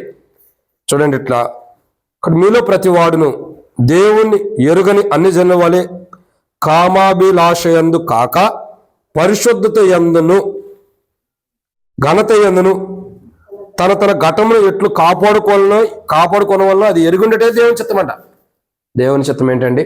నువ్వు పరిశుద్ధతను ఎలా కాపాడుకోవాలో ఎరుగుండటం దేవుని చిత్తం. అక్కడ యేసుప్రభు వారు ఈ లోకానికి వచ్చిన మెయిన్ రీజన్ ఇదే. అసలు మానవుడికి యేసుప్రభు రాకమునుపు పరిశుద్ధత అంటే ఏంటి తెలుసా? అసలు పరిశుద్ధతలో ఉన్న ధన్యత ఏంటో తెలుసా? కానీ దేవుడి చేతి వచ్చాడు యేసుప్రభు రాకమునుపు, నేను పరిశుద్ధులు కనుక మీరు పరిశుద్ధులై ఉండడు అన్నాడు. కానీ ఒక్కడన్నా పరిశుద్ధులు కొనగలుగుతున్నారా? ఎక్కడున్నా మనం అందరం కూడా ఎవరన్నా ఉన్నారంటే అది అబద్ధమే. ఎందుకంటే బైబిల్లో ఉన్న వారిలో కూడా దావీదు రాజు అంటాడు కీర్తన గ్రంథం 51:5 వచనంలో, నేను పాపంలోనే పుట్టినవాడును, పాపంలో ఉన్న తల్లిని గర్భము ధరించాను అంటే అర్థం ఏంటి? తల్లి గర్భం నుండి మానవుడు పాపంలో నుండి బయటకు వస్తున్నాడు, పాపం చేత ఈ లోకానికి వస్తున్నాడు మానవుడు. అంటే మానవుడి జీవితంలో పరిశుద్ధత ఉందా? లేదు. అందుకే మీరు పరిశుద్ధులుగా ఉండడానికి దేవుడు చెప్పిన మానవుడి జీవితంలో ఏ కోశం మంది కూడా పరిశుద్ధత లేదు. ఈ భూమి మీద జీవిస్తున్న మానవుల్లో పరిశుద్ధత లేదు. కాబట్టి పరిశుద్ధత ఎట్లా కాపాడుకోవాలి ఎరుగుండడం దేవుని చిత్తం. అసలు పరిశుద్ధత లేనివాడు పరిశుద్ధత ఎలా కాపాడుకోవాలి, ఎలా ఎరిగి ఉంటాడు? మీకు అర్థమవుతుందండి? మానవుల్లో పరిశుద్ధత లేదు. మానవులు అందరూ ఎలా ఉన్నారు? అపరిశుద్ధులై పరిశుద్ధతను కోల్పోయి పరిశుద్ధత లేని వారుగా, పరిశుద్ధతను పోగొట్టుకున్న వారుగా మానవులు ఉంటూ వస్తున్నారు. అని ఇక్కడ గమనించాల్సిన కోణం ఏంటి? ఏ మానవుల్లో కూడా పరిశుద్ధత లేదు. కాబట్టి భూమి మీద ఉన్న ప్రతి మానవుళ్ళు ఆదాము నుండి అవ్వ నుండి నేటి దినముల వరకు జీవించిన ప్రతి మానవుల్లో ఏం లేదండి, పరిశుద్ధత లేదు. అని ఒక యేసు ప్రభువుల తప్పక ఎవరిలో పరిశుద్ధత లేదు. సో పరిశుద్ధత లేని మానవులకి పరిశుద్ధత అంటే ఇవ్వటం కొరకై, ఆ పరిశుద్ధత ఎట్టి ఉండిదో ఆ ఘనమైన పరిశుద్ధతను మానవుడి జీవితంలో కుమ్మరించడం కొరకై ఆయన ఈ లోకాన్ని పుట్టి కలవరిశిలో ప్రాణం పెట్టి ఆయన కార్చిన రక్తం ద్వారా, ఆ పరిశుద్ధమైన రక్తం ద్వారా మానవుడి జీవితంలో పరిశుద్ధతనిచ్చి, ఇప్పుడు మానవుడు ఏ పరిశుద్ధతను కలిగి ఉన్నాడో క్రీస్తు ద్వారా, ఆయన కలవరిశిల ద్వారా ఏ పరిశుద్ధతనైతే మానవుడు కలిగి ఉన్నాడో ఆ పరిశుద్ధతను కాపాడుకోవటమే దేవుని చిత్తం. అర్థమవుతుందండి? దేవుని కుమారుని యొక్క రక్తం ద్వారా ఏదైతే మనకు పరిశుద్ధతను ఇచ్చాడో ఆ పరిశుద్ధతను మనం కాపాడుకున్నట్టే దేవుని చిత్తం. అసలు ఒక మాట చెప్పండి, పరిశుద్ధతను కాపాడుకోవడం దేవుని చిత్తం అంటున్నాడు కదా. పరిశుద్ధత కాపాడుకుంటే మనకేం జరిగిద్ది? ఒకే ఒక్క మాట, పరిశుద్ధత కాపాడుకుంటే మన జీవితంలో జరిగేది ఏంటి? బైబిల్లో రాయబడుతున్నమాట, పరిశుద్ధత లేకుండా ఎవడును దేవుణ్ణి మరదే కదా. నిన్ను పరిశుద్ధత కాపాడుకోవటం దేవుని చిత్తం అని ఎందుకంటున్నాడు? నీలో పరిశుద్ధత ఉంటే నువ్వు దేవుని చూడగలుగుతావు. ఒక రోజు నీలో పరిశుద్ధత ఉన్నప్పుడు, ఈ లోకం విడిచేటప్పుడు నీలో పరిశుద్ధత ఉన్నప్పుడు, ఈ లోకం విడిచిపెట్టి నువ్వు వెళ్ళేటప్పుడు నీలో పరిశుద్ధత ఉంటే ఆ పరిశుద్ధతను కాపాడుకున్నావు కాబట్టి దేవుణ్ణి చూడగలుగుతావు. అంటే ఇక్కడ గమనించాల్సిన కోణం ఏంటి? మన జీవితంలో పరిశుద్ధత కాపాడుకోవాలి. అసలు పరిశుద్ధత లేని జీవితాలు మన ప్రతి ఆదివారం వాళ్ళ దగ్గరికి వచ్చి మనం కోరుకునేది ఏంటి చెప్పండి? ప్రభా, నేను తప్పిపోయినా తొలిగిపోయినా ప్రభా, నన్ను సరిచేయ ప్రభా, నీ రక్తంతో కడిగి సరిచేయమంటాం. అదేనా పరిశుద్ధత యొక్క సాదృశ్యం? పరిశుద్ధత యొక్క సాదృశ్యం అదేనా? పరిశుద్ధత యొక్క సాదృశ్యం ఏంటి? కాపాడుకోవడం పరిశుద్ధత యొక్క సాదృశ్యం. ఆ పరిశుద్ధతను కాపాడుకోవడమే దేవుని చిత్తం. పరిశుద్ధుల యొక్క సాదృశ్యం ఏంటి? ఇంకా సరి చేసుకోవడం కాదు, ఉన్నదాన్ని కాపాడుకోవడం పరిశుద్ధుల యొక్క సాక్షార్థమైన జీవితం. పరిశుద్ధుడు అన్న దానికి సాదృశ్యం ఏంటంటే నీకున్న పరిశుద్ధతను కాపాడుకోవడమే దేవుని చిత్తం. అది కాపాడుకోవడమే దైవ సంకల్పం. ఈరోజు చాలా మంది యొక్క జీవితాల్లో ఆ పరిశుద్ధతను కాపాడుకోలేని స్థితిలో ఉంటున్నారు. కాబట్టి దైవ సంకల్పం ఏంటంటే నీకివ్వబడిన పరిశుద్ధతను నువ్వు గుర్తెరిగి దాన్ని కాపాడుకోవటమే దేవుని చిత్తం. ఒకప్పుడు ఈ పరిశుద్ధత లేదు మానవుల్లో. పుస్తకపు చుట్టూ రాయబడి ఉన్నట్టు మానవుడు పరిశుద్ధత కలిగి పరిశుద్ధతను కాపాడుకోవడం దేవుని చిత్తమని తెలియపరచడానికి మానవుడు కొరకు ఈ లోకానికి వచ్చాడు. ఆయన మానవుల యొక్క జీవితంలో పరిశుద్ధత లేనప్పుడు, పరిశుద్ధత లేకుండా పాపంలో జీవిస్తున్నాం మనకి ఆయన పరిశుద్ధమైన రక్తం ద్వారా మనల్ని పరిశుద్ధులుగా చేసి ఆ పరిశుద్ధులుగా చేయబడిన పరిశుద్ధమైన జీవితాన్ని కాపాడుకుంటే దేవుని చిత్తం. ఇది దేవుని చిత్తం అని తెలియపరుస్తూ వచ్చాడు. దేవుని చిత్తం ఏంటి? పరిశుద్ధతను కాపాడుకోవటం. అలా మానవుడు అసలు పరిశుద్ధతను కాపాడుకోవాలంటే తాను పరిశుద్ధుడిగా ఉండాలి కదా. పరిశుద్ధత లేని మానవుడు కొరకు ఈ లోకానికి యేసు ప్రభు పుస్తకం చుట్టూ రాయబడి ఉన్నట్టు ఈ లోకానికి జన్మించి, పరిశుద్ధతే లేని మానవుల జీవితాల్లో పరిశుద్ధత హృదయాల్లో మానవుడి జీవితంలో కుమ్మరించి, పరిశుద్ధత లేని మానవుడిని పరిశుద్ధతలోకి తీసుకొచ్చి ఆ పరిశుద్ధతను కాపాడుకుంటే దేవుణ్ణి చూడగలుగుతాం అనే నిరీక్షణ ఇచ్చాడు ఆయన. అది దైవ చిత్తం. ఆ నిరీక్షణ కాపాడుకోవడమే దేవుని చిత్తం. అక్కడ ఎన్నో మాట ఇది? అక్కడ ఇది 5వ మాట. దేవుని చిత్తం ఏంటంటే పరిశుద్ధతను కాపాడుకోవటం. మనం మన జీవితాల్లో దైవ సంకల్పంలో దేవుని చిత్తంలో ఏదైతే మనకు పరిశుద్ధత ఇవ్వబడుతూ వచ్చిందో, యేసు ప్రభువు యొక్క కలువరి శిలువ ద్వారా, ఆయన మరణ భూస్థాపన ద్వారా ఏదైతే పరిశుద్ధత మన జీవితానికి ఇవ్వబడుతూ వచ్చిందో ఆ పరిశుద్ధతను మనం కాపాడుకున్నట్టే దేవుని చిత్తం. ఒకప్పుడు పరిశుద్ధత లేదు. ప్రభు అయిన యేసు ప్రభువు ఈ లోకాన్ని జన్మించి కలువరి శిలువలో ప్రాణం పెట్టి మన పరిశుద్ధతను ఇచ్చాడు. ఆ ఏదైతే ప్రభు కలువరి శిలువ ద్వారా మనకు ఇవ్వబడిందో ఆ పరిశుద్ధతను మనం కాపాడుకున్నట్టే దేవుని చిత్తం. ఇదన్నమాట 5. ఒకటి ఇలాంటి అనుభవాలు. మొట్టమొదటిగా దేవుని చిత్తం ఏంటి? మనపూర్వకంగా దేవునికి ఇష్టమైన సేవ చేయడం దేవుని చిత్తం. అది ఒకప్పుడు మనుషులు చేయలే. కోపగించుకోవడము, తిట్లాటలు, కొట్లాడు, దేవుని మీద కోపంతో ఎట్లాగో దేవుని సేవ చేసాం. కానీ అది కాదు సరైన సేవ చేయాలని నేర్పించి, ఇష్టపూర్వకంగా ఇలా సేవ చేయండి అని నేర్పించి ఆ ఇష్టపూర్వకమైన దేవునికి సేవ చేయడమే దేవుని చిత్తం అని తెలియపరిచాడు. 2, నశించిపోతున్న వారిని రక్షించడమే దేవుని చిత్తం, కాపాడటం. 3, దేవుని ప్రజలు రక్షించడమే దేవుని చిత్తం. 4, పరలోకమందున్న దేవుని ఇష్టము, ఆయన రాజ్యం, ఆయన ఇష్టం భూమి మీద మానవుడైన మనలో దేవుని ఇష్టం ఉండటమే, మన హృదయాల్లో మన ఇష్టాలు పోయి దేవుని ఇష్టం ఉండడమే దేవుని చిత్తం. 5వదిగా పరిశుద్ధత లేని మనకి పరిశుద్ధతనిచ్చి ఆ పరిశుద్ధతను కాపాడుకునేటట్టు చేయటమే దేవుని చిత్తం. అక్కడ ఆ పరిశుద్ధతను కాపాడుకునే దేవుని చిత్తం అన్నాడు. అది ఎలాంటిదో ఎరిగి దాన్ని కాపాడుకోవడం దేవుని చిత్తం. అక్కడ పరిశుద్ధత అంటే ఏంటి తెలియదు. ఒకప్పుడు యేసు ప్రభువు ఈ లోకాన్ని జన్మించడం ద్వారా పరిశుద్ధత ఏంటో మనకు తెలియపరచబడింది. అది ఎరిగిన పరిశుద్ధత ఏంటి ఎరిగిన మనం పరిశుద్ధత అంటే ఎరిగామంటే అర్థం ఏంటి తెలుసా?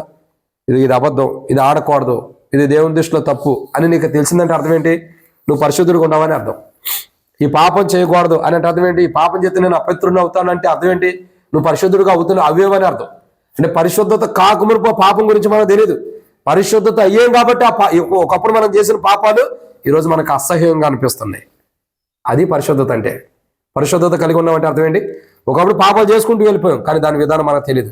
ఈరోజు అదే పాపం మనం చేయాలంటే ఏమనిపిస్తుంది? మళ్ళీ రక్షించబడిన తర్వాత అది తప్పు, అది దేవుని దృష్టిలో పాపము అంటే ఒకప్పుడు తెలియదా? తెలియదు అంటే పరిశుద్ధత లేదు. ఇప్పుడు తెలుసు కాబట్టే అది తప్పు అని గుర్తెరుగుతున్నాం అంటే అర్థం ఏంటి? పరిశుద్ధతలోకి మనం వచ్చాం. ఏ పరిశుద్ధతలోకి క్రీస్తు యేసు రక్తం ద్వారా మనం వచ్చామో ఆ పరిశుద్ధతను కాపాడుకోకుండా దాన్ని పాడు చేసుకుంటే దేవుని చిత్తాన్ని జరిగించినట్టు. ఎవరైతే ఆ పరిశుద్ధతను పోగొట్టుకోకుండా దాన్ని కాపాడుకుంటారో వారి జీవితాల్లో దేవుని చిత్తాన్ని చేసినట్టు. ఆ పరిశుద్ధతను పోగొట్టుకున్నవారు దేవుని చిత్తాన్ని చేయనట్లే. కాబట్టి ఈరోజు మా యేసు ప్రభువు పుస్తకం చుట్టూ రాబడినట్టు ఈ లోకానికి వచ్చాడు. ఏంటంటే దేవుని చిత్తం నెరవేర్చుట. ఏంటి దేవుని చిత్తం అంటే? మానవుల పరిశుద్ధత ఎట్లాంటిదో తెలుసుకుని ఆ పరిశుద్ధతను కాపాడుకునేటట్టు చేయటమే దేవుని చిత్తం. అలా కాపాడుకునే వరకు మనల్ని సిద్ధపరచడమే దేవుని చిత్తం. కాబట్టి పరిశుద్ధత లేని మనం పాపం లోకంలో లోకానుసారంగా జీవిస్తున్న మనల్ని ఈరోజు పరిశుద్ధత అనే అనుభవంలోకి దేవుడు తీసుకొచ్చాడు. దీన్ని బట్టి ప్రభువుని మనం ఎంతగానో గణపరిచే వారు ఉండాలి. ఇది 5వ మాట. 6వ మాట చూద్దామండి. టైం ఎంత అయింది? 6వ మాట. రండి దేవుని యొక్క వాక్యాన్ని చూద్దాం. 6వ విషయాన్ని చూసినట్లయితే అపోస్తలుడైన పౌలు తెస్సలోనికీయులకు రాసిన మొదటి పత్రిక 5వ అధ్యాయం 16వ వచనం. అపోస్తలుడైన పౌలు తెస్సలోనికీయులకు రాసిన మొదటి పత్రిక 5వ అధ్యాయం 16వ వచనం. 5వ అధ్యాయం 16వ వచనం. అపోస్తలుడైన పౌలు తెస్సలోనికీయులకు రాసిన మొదటి పత్రిక 5వ అధ్యాయం 16వ వచనం. ప్రతి విషయమునందు చదవండి అన్న. ప్రతి విషయమునందును కృతజ్ఞతాస్తుతులు చెల్లించుడి, ఇలాగు చేయుట యేసు క్రీస్తునందు మీ విషయంలో దేవుని చిత్తం. కాబట్టి 6వ మాట దేవుని చిత్తాన్ని నెరవేర్చడానికి వచ్చాడు. ఏంటి దేవుని చిత్తం అంటే? 6వది ఇక్కడ రాబడుతున్నాడు. ప్రతి విషయంలో కృతజ్ఞతాస్తుతులు చెల్లించాలి. ఏం చేయాలండి? ప్రతి విషయంలో. ఒకప్పుడు మానవుడు యేసు ప్రభువు రాకమునుపు దేవుని చిత్తాన్ని మానవుడు చేయలేకపోతున్నాడు. ప్రతి విషయంలో దేవునికి ఏం చేయాలా? కృతజ్ఞత చెల్లించాలా. మన ఇంట్లో ఎవరైనా చనిపోతే కృతజ్ఞత చెల్లించాలి. మన ఇంట్లో ఎవరైనా పుడితే కృతజ్ఞత చెల్లించాలి. మన ఇంట్లో ఏదైనా యాక్సిడెంట్ అయితే కృతజ్ఞత చెల్లించాలి. మన ఇంట్లో ఎవరికైనా స్తోత్రమే అదే చెబుతుంది. మన ఇంట్లో ఎవరికైనా బలహీనత వచ్చే కృతజ్ఞత చెల్లించాలి. మన ఇంట్లో ఎవరికైనా అనారోగ్యం వస్తే కృతజ్ఞత చెల్లించాలి. ఈ జీవితం మనకు ఒకప్పుడు ఉందా? మన కుటుంబాల్లో యాక్సిడెంట్ జరిగినా, అనారోగ్యం వచ్చినా, కష్టాలు వచ్చినా, బాధలు వచ్చినా, ఎవరైనా చచ్చిపోయినా కృతజ్ఞత చెల్లిస్తామా? దేవా ఇంకో కొన్ని రోజులు ఉంచితే బాగుండేది అయ్యా, ఎందుకు తీసుకెళ్ళావు? ఎవరి గురించి చేస్తాం? వాడు తాగి నీ జీవితాంతం నేను కొట్టినాడై ఉండా, వాడు చనిపోగానే జనం ముందర ఏమంటాం? అప్పుడే ఎందుకు తీసుకెళ్ళావు? ఇంకా కొంతకాలం ఉంచపోయా, నన్ను కొడతా ఉండేవాడు, సరిపోయేది నాకు. అదే కాదు అడిగేది మానవులు. కానీ అది కాదు దేవుని చిత్తం. ఏంటంటే ఇలా ఇక్కడ రాయబడుతున్నమాట, ప్రతి విషయంలో కృతజ్ఞతాస్తుతులు చెల్లించడం. సమయమందు అసమయమందు ప్రతి విషయంలో కృతజ్ఞతాస్తుతులు చెల్లించడం. దేవా నా జీవితంలో నువ్వు మేలు చేసావు. దేవా నా జీవితాన్ని బలహీనత తీసుకొచ్చు.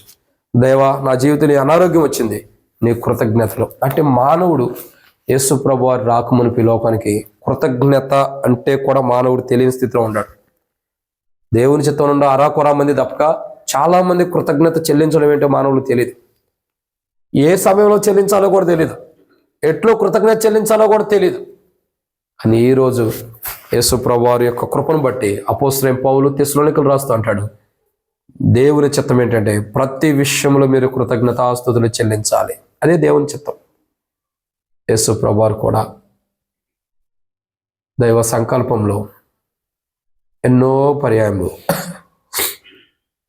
దేవుని చిత్తాన్ని నెరవేర్చిన వాడు ఉన్నాడు. కానీ ఈరోజు మన జీవితాలు ఎలా ఉండాలంటే దేవుని చిత్తం అంటే ప్రతి విషయంలో కృతజ్ఞత చెల్లించాలి. ఒకప్పుడు యేసు ప్రభు రాకమునుపు, అంటే మన హృదయాల్లోకి యేసు ప్రభు రాకమునుపు మనకు దేవుని చిత్తం అంటే ఏంటో తెలియదు. దేవుని చిత్తాన్ని మనం ఎలా నెరవేర్చాలో కూడా తెలియని స్థితిలో ఉన్నాం. కానీ ఈరోజు యేసు ప్రభు రావటం ద్వారా ప్రతి విషయంలో కృతజ్ఞతాస్తుతులు. అందుకే చూడండి, 5 రొట్టెలు 2 చేపలు తీసుకుని వాటి విషయమే కృతజ్ఞతాస్తుతులు చెల్లించి వాటిని విరిచి అనేకులు పంచాడు 5,000 మంది పురుషులకి. ఒక మాటలో చెప్పాలంటే అవి కృతజ్ఞతాస్తుతులు చెల్లించబట్టడం ద్వారా, వాటిని ఆశీర్వాదించడం ద్వారా 5,000 మంది పురుషులకి సంపూర్తిగా సరిపోయింది. కృతజ్ఞత అంటే ఎలాంటిదంటే సమృద్ధి అయినది, కొరత లేనిది కృతజ్ఞత అంటే. ప్రార్థన అంటే మనం ఎన్ని అడిగినా ఇంకా కావాలని అడుగుతాం. ప్రార్థన అంటే ఏంటి? ఇంకా ఎన్ని ఇచ్చిన దేవుడు ఇంకా కావాలంటాం. అది సమృద్ధి లేనిది ప్రార్థన.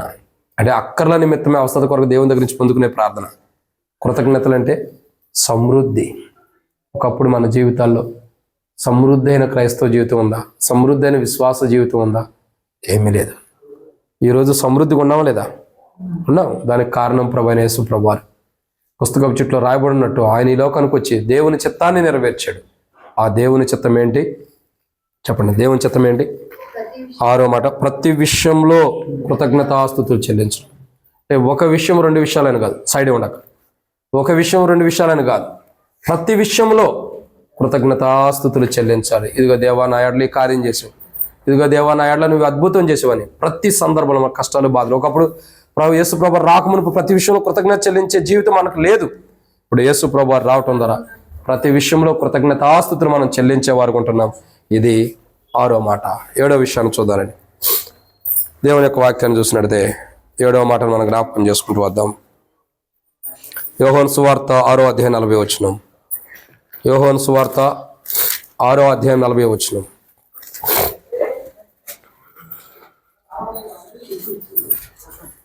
యోహాను సువార్త 6వ అధ్యాయం 40వ వచనం. మీరు కొద్దిగా ఇట్రమ్మా, ఇటు కూర్చో. ప్రవీణ్ నువ్వు ఇట్రా, నువ్వు కొద్దిగా ముందర జరగండి. దా అక్క మీరు ఇటు జరగండి. అక్కడ 7వదిగా దేవుని చిత్తము ఏమిటంటే 7వ మాట ఇక్కడ రాయబడుతున్న మాట. యోహాను సువార్త 6వ అధ్యాయము ఎన్నో వచనం? 40వ వచనం. యోహాను సువార్త 6వ అధ్యాయం 40వ వచనం. కుమారుని చూచి ఆయన యందు విశ్వాసం ఉంచు ప్రతి వాడును నిత్య జీవం పొందుటయే నా తండ్రి చిత్తము, అంత్య దినమున నేను వానిని లేపుదును. కాబట్టి 7వ మాట దేవుని చిత్తం ఏంటంటే ఇక్కడ రాయబడుతున్న మాట చూసినట్టే, కుమారుని చూచి ఆయన యందు విశ్వాసం ఉంచు ప్రతివాడు నిత్య జీవం పొందుటే దేవుని చిత్తం. దేవుని చిత్తం ఏంటంటే నిత్య జీవం మనం పొందటమే దేవుని చిత్తం. దేవుని చిత్తం ఏంటండి? మనం నిత్య జీవం పొందటమే దేవుని చిత్తం. అదే దేవుని చిత్తం. అందుకే కుమారుని బట్టి ఆయన యందు విశ్వాసం ఉంచు ప్రతివాడు నిత్య జీవం పొందుతాడు. నిత్య జీవం అంటే అదే. అందుకే రాయబడుతూ వచ్చింది కదా. దేవుని యొక్క వాక్యాన్ని చూసినట్టే అపోస్తలుడైన పౌలు రోమీయులకు రాసిన పత్రిక 6వ అధ్యాయం 23వ వచనంలో, ఏలైనగా పాపం వచ్చే జీతం మరణం, అయితే దేవుని కృపావరం మన ప్రభువైన క్రీస్తు యేసునందు నిత్య జీవం. అక్కడ నిత్య జీవం పొందటమే దేవుని చిత్తం. నిత్య జీవం అంటే ఏంటి? ఎవరు పొందాలా నిత్య జీవం? మనం నిత్య జీవం పొందటమే దేవుని చిత్తం అంట. నువ్వు పరలోక రాజ్యాన్ని స్వతంత్రించుకోవడం దేవుని చిత్తం. ఇప్పుడు అర్థమవుతుందా దేవుని చిత్తం అంటే ఏంటో? పరలోక రాజ్యము నువ్వు పొందుకోవడమే దేవుని చిత్తం. నువ్వు పొందుకోకపోతే దేవుని చిత్తం నిన్ను బట్టి కాదు, నీలో కోల్పోయావని అర్థం. దేవుని చిత్తం అంటే ఏంటి? నువ్వు పరలోక రాజ్యానికి వెళ్ళటం, నిత్య జీవంలో ఉండటమే. నిత్యత్వంలో నువ్వు జీవించడం దేవుని చిత్తం. ఆ నిత్యత్వం నుండి పోగొట్టుకున్న వారు దేవుని చిత్తంలో లేనట్లే. అర్థమవుతుందండి? దేవుని చిత్తం ఏంటంటే నువ్వు నిత్య జీవనం ఉండాలి. నిత్యము దేవుడు ఏదైతే జీవిస్తున్న ప్రాంతం ఉందో ఆ ప్రాంతంలో నువ్వు జీవించాలి. అదే దేవుని చిత్తం. మరి మనం అలా జీవించే వారు ఉన్నామా? యేసు ప్రభు రాకమునుపు అవకాశమే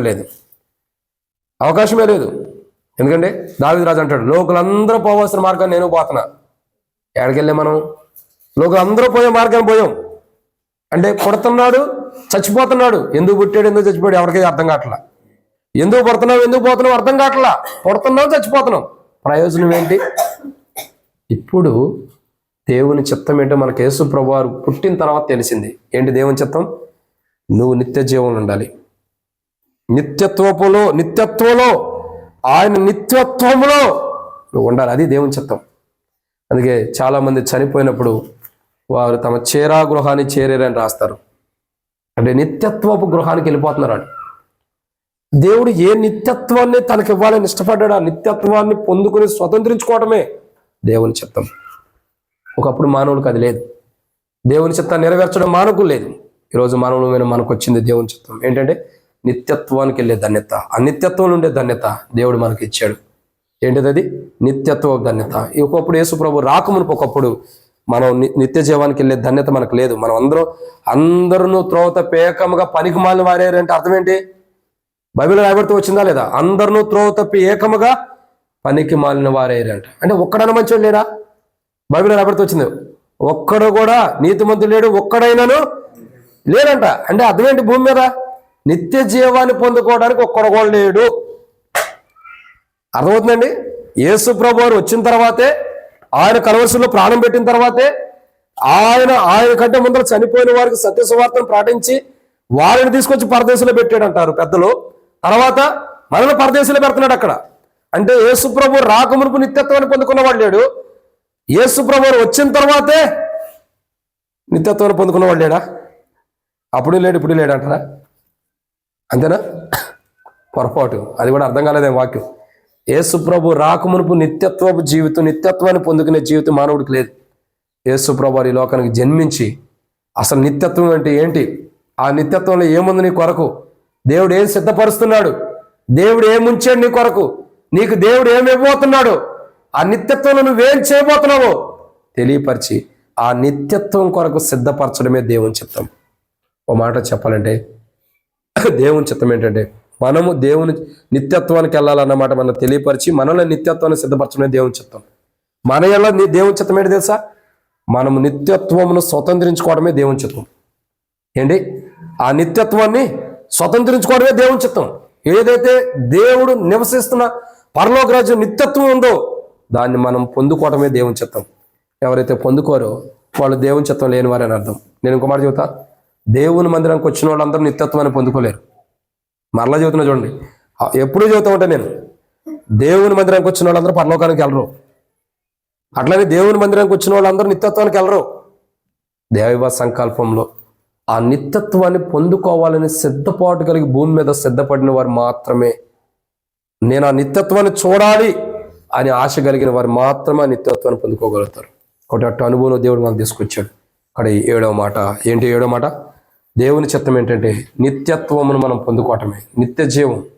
ఆ నిత్య జీవంలో, ఆ నిత్యత్వంలో దేవుడు నివసించే స్థానంలో, ఆ యొక్క వనములో మనల్ని దేవుడు ఉంచడానికి ఇష్టపడ్డాడు. ఆ నిత్యత్వానికి వెళ్ళటమే దేవుని చిత్తం. ఇప్పుడు అర్థమవుతుందండి, నువ్వు రక్షించబడటం, మారుమూసి పొందడం, బాప్తిసం పొందటమే కాదు దేవుని చిత్తం అంటే. అసలైన దేవుని చిత్తం ఏంటి తెలుసా? నువ్వు పరలోక రాజ్యంలో చేరటం, అది దేవుని చిత్తం. నీ పట్ల దేవుని చిత్తం నెరవేర్చబడిందని ఎప్పుడు కంప్లీట్ అయితే తెలుసా? నువ్వు పరలోకానికి వెళ్ళినప్పుడు దేవుడి చిత్తం నా ఎట్లా నెరవేర్చబడిందని నువ్వు డిక్లేర్ చేసుకోవాలి. ఈడ కూర్చుని నా పట్ల దేవుని చిత్తం నెరవేరుతుంది, దేవుని చిత్తం చేస్తున్నాను నేను, నా పట్ల దేవుని చిత్తం జరిగిందని అనుకోవాక. ఇవన్నీ పిచ్చి ఆలోచనలు, పిచ్చి భ్రమలు ఎవరైనా సరే. నిజంగా దేవుని చిత్తం నువ్వు నెరవేర్చమని ఎప్పుడు నీకు తెలిసిద్ది తెలుసా? నువ్వు పరలోకానికి వెళితే దేవుని చిత్తాన్ని నెరవేర్చమని తెలిసింది. ఆ పరలోకానికి వెళ్ళకపోతే నెరవేర్చలేదని అర్థం. ఈ మాటలు చెవిగల వారు వినుగాక. ఆయన ధవళ సింహాసనం మీద ఆయన కూర్చున్నప్పుడు, ఆయన తీర్పులోకి మనం వచ్చినప్పుడు ఈ మాటలను ఆయన వెలుగులోకి తీసుకొచ్చిన గాక. ఎందుకు ఈ మాట చెబుతున్నాను తెలుసా? ప్రభా నాకు తెలియదు, ఆ నిత్యత్వం ఏంటంటే తెలియదు ప్రభా, నాకు ఇంకా సరిగ్గా ఎవరు చెప్పలేదు అని అనకూడదని ఇప్పుడు ఈ మాటలు చెప్పింది. ఒకరోజు ఆయన ధవళ సింహాసనం మీదకి వచ్చినప్పుడు ఇప్పుడు తన దాసుడు దళ పలికించిన మాటలు తీర్పులోనికి దేవుడు తెచ్చును గాక. అక్కడ ఎప్పుడైనా సరే మన జీవితాలు ఎలా ఉంటాయి? జాగ్రత్తగా ఉండాలి. నిత్యత్వాన్ని మనం పొందుకోవాలి.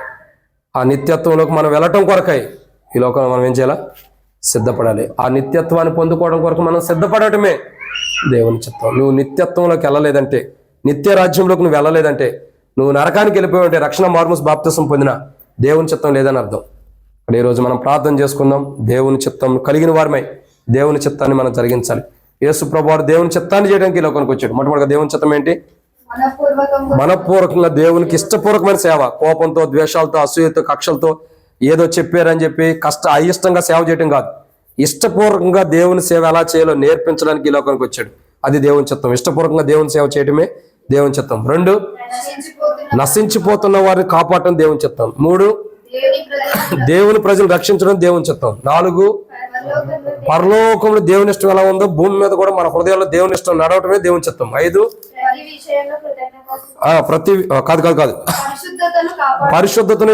పరిశుద్ధతను తన గర్భం ఎట్లా ఉండేటో ఎరిగి కాపాడుకోవడమే దేవుని చిత్తం. 6, ప్రతి విషయంలో కృతజ్ఞత చెల్లించడమే దేవుని చిత్తం. 7, నిత్య జీవమునకు వెళ్ళటమే దేవుని చిత్తం. ఒకప్పుడు యేసుప్రభు రాకమునుపు ఇవన్నీ మనకు తెలియదు. యేసుప్రభు వచ్చి ఆ పుస్తకపు చుట్టూ రాయబడినట్లు దేవుని చిత్తాన్ని నెరవేర్చడానికి లోకానికి వచ్చి ఆయన దేవుని చిత్తాన్ని నెరవేర్చి ఆయన నిత్యత్వంలోకి వెళ్ళినట్లు మనల్ని కూడా ఆ నిత్యత్వంలో తీసుకెళ్ళడం కొరకై ఆయన ఈ లోకంలో దేవుని చిత్తాన్ని నెరవేర్చాడు. అట్లు మనం కూడా దేవుని చిత్తాన్ని నెరవేర్చాలని ఆయన మన కొరకై ఈ లోకానికి జన్మించి కలువరిశిలో ప్రాణం పెట్టి చనిపోయి తిరిగి లేచి మనం దేవుని చిత్తాన్ని నెరవేర్చే 7 అనుభవంలోకి ప్రభువును తీసుకొచ్చినందుకై, ఆయన దేని కొరకు పుట్టాడు ఆ అనుభవంలోకి మనల్ని కూడా తీసుకొచ్చినందుకై కృతజ్ఞత చెల్లిస్తూ మన జీవితాల్లో ఇంకా మనం కూడా అనేకులను రక్షించాలి. ఆ రక్షించడం అంటే అనేకులు రక్షణ అనుభవం నడిపించాలి, అనేకులు మాదిరికరమైన అనుభవం నడిపించాలి. అటు అనుభవం నడిపించడం నిత్య జీవాన్ని పొందుకునేవారిగా, ఆ నిత్యత్వాన్ని కలిగి ఉండేవారిగా అనేకులను సిద్ధపరచాలని దేవుడు మనల్ని ఈ లోకాన్ని పంపించి ఈ రోజు ఈ సమయంలో ఈ వాక్యం వినేటట్టు ప్రభు చేశాడు. అటు నిత్య జీవానికి వెళ్ళేవారుగా మనము, యేసు ప్రభువు ఎలా నిత్య జీవానికి వెళ్ళాడు అదే దేవుని చిత్తం, అలా మనం కూడా నిత్య జీవానికి వెళ్ళిన వారమై ఆ నిత్య జీవం కొరకై మనం సిద్ధపడటం కొరకై ప్రభు మన సహాయం చేయను గాక. అలా నిత్య జీవం కొరకు మనం సిద్ధపడటమే దేవుని చిత్తం. ఆ దేవుని చిత్తాన్ని మన జీవితంలో జరుగును గాక. ప్రార్థన. మమ్మల్ని మిక్కిలిగా ఎక్కువగా ప్రేమించిన ప్రియ పరలోకపు తండ్రి, పరిశుద్ధుడు అయిన దేవా, మీకు స్తోత్రములు. మీరు ఇచ్చిన కృపకై వందనాలు. నిత్య జీవము కొరకై కొన్ని మాటలు మీరు మాట్లాడుతూ వచ్చారు తండ్రి. దేవుని రాజ్యానికి వెళ్ళటం ఏ నిత్య జీవం తండ్రి, ఆ దేవుని చిత్తం, దేవుని రాజ్యంలో నిత్యత్వంలోకి వెళ్ళటమే దేవుని చిత్తం. పరలోకమందు దేవుని ఇష్టం మా జీవితంలో జరిగించబట్టమే దేవుని చిత్తం. ప్రభా, అటు దేవుని చిత్తాన్ని మేము చేసేవారుగా యేసు ప్రభువారు పుస్తకం చుట్టూ రాయబడినట్టు ఈ లోకానికి వచ్చి దేవుని చిత్తాన్ని చేశాడు. ప్రజలు నశించిపోతున్న వారిని కాపాడాడు. దేవుని ప్రజలను రక్షిస్తూ వచ్చాడు. ప్రభా, ఇంకా అది మాత్రమే కాదు, దేవునికి మనస్ఫూర్తి అయిన సేవ, కక్షలో కోపాలు ఏదో బాధ్యత చేయాలన్నట్టు కాకుండా ఇష్టపూర్వకంగా ఎలా సేవ చేయాలో నేర్పించాడు. ఇంక ఈ లోకానికి యేసు ప్రభువారు వచ్చే ప్రభా, మీ చిత్తాన్ని మేము ఎట్లా జరిగించాలో దేవ, పరిశుద్ధతను కాపాడుకుంటే దేవుని చిత్తం ఏంటన్నది మాకు తెలియపరుస్తూ వచ్చాడు. ప్రభా, మేము దేవుని చిత్తాన్ని ఎరిగి దాన్ని చేయటమే దేవుని చిత్తం. కాబట్టి ప్రభా, మా జీవితాల్లో మా యొక్క అనుభవాల్లో మేము ప్రభా దేవుని చిత్తాన్ని చేసేవారుగా ఉండాలని ఒకప్పుడు దేవుని చిత్తాన్ని చేయని స్థితిలో ఉన్నాం. కాబట్టి ఈరోజు దేవుని చిత్తాన్ని చేసేవారుగా, ఆ దేవుని చిత్తం మా జీవితంలో జరిగించబడి మేము కూడా దేవుని చిత్తాన్ని చేసేవారుగా యేసు ప్రభులాగా ఉండాలని మమ్మల్ని సిద్ధపరిచారు. కానీ మేము మా యొక్క జీవితాల్లో ఆ పరిశుద్ధతను కూడా మేము కాపాడుకోలేని వారుగా, దేవుని చిత్తాన్ని కోల్పోయిన వారికి ఉంటూ వస్తున్నాం. ఈరోజు మా జీవితంలో ఏ పరిశుద్ధతను మేము కాపాడుకోలేక అపవిత్రమైన మా చూపులు, తలంపులు, ఆలోచనలు, మా చేతులు, కాళ్ళ ద్వారా, హృదయం ద్వారా మేము పాపం చేస్తూ వచ్చాము.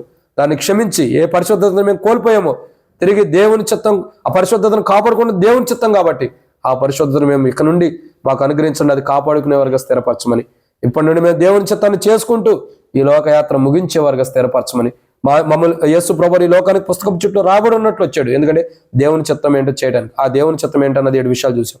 అట్లా మేము కూడా మా గురించి కూడా రాయబడినట్లు మీరు మమ్మల్ని పంపించారని నమ్ముతున్నాం. కాబట్టి మేము కూడా దేవుని చిత్తాన్ని చేసుకుంటూ మీకు మహిమ తెచ్చేవారుగా స్థిరపరచమని యేసు ప్రభు నామం ఇక్కడ వచ్చిన వారందరినీ దీవించండి. ఈ దాసుడు రామారావు అన్న, అదే రీతిలో అక్క కొరకు, అదే రీతిలో బాబు రాజు కొరకు, తల్లిగారి కొరకు, కుటుంబీకులు అందరి కొరకు ప్రార్థన చేస్తున్నాం. అందరినీ దీవించి వారి కుటుంబాలు ఏ సమస్యలు, బాధలు ఉండేవి అవన్నీ తొలగించి దేవా క్షేమాన్ని మేలు అనుగ్రహించి మహిమ పొందమని యేసు ప్రభు నామంన విశ్వాసంతో ప్రార్థిస్తున్నాను తండ్రి. ఆమేన్. తొట్టిల్కొని మనం కాపాడుకును తన మహిమ ఎదుటి మహానందంతో నిర్దోషులు నిలబెట్టడం శక్తిగల మన రక్షకుడైన ప్రభువైన యేసుక్రీస్తు ప్రభు యొక్క కృపయు ప్రేమ సమాధానం ఇప్పుడు నేను చేరొచ్చిన వారు సార్వత్రిక సంఘానికి సదాకాలం దేవుని కృపా మహేశ్వరుని తోడే నడిపించును గాక. ఆమేన్.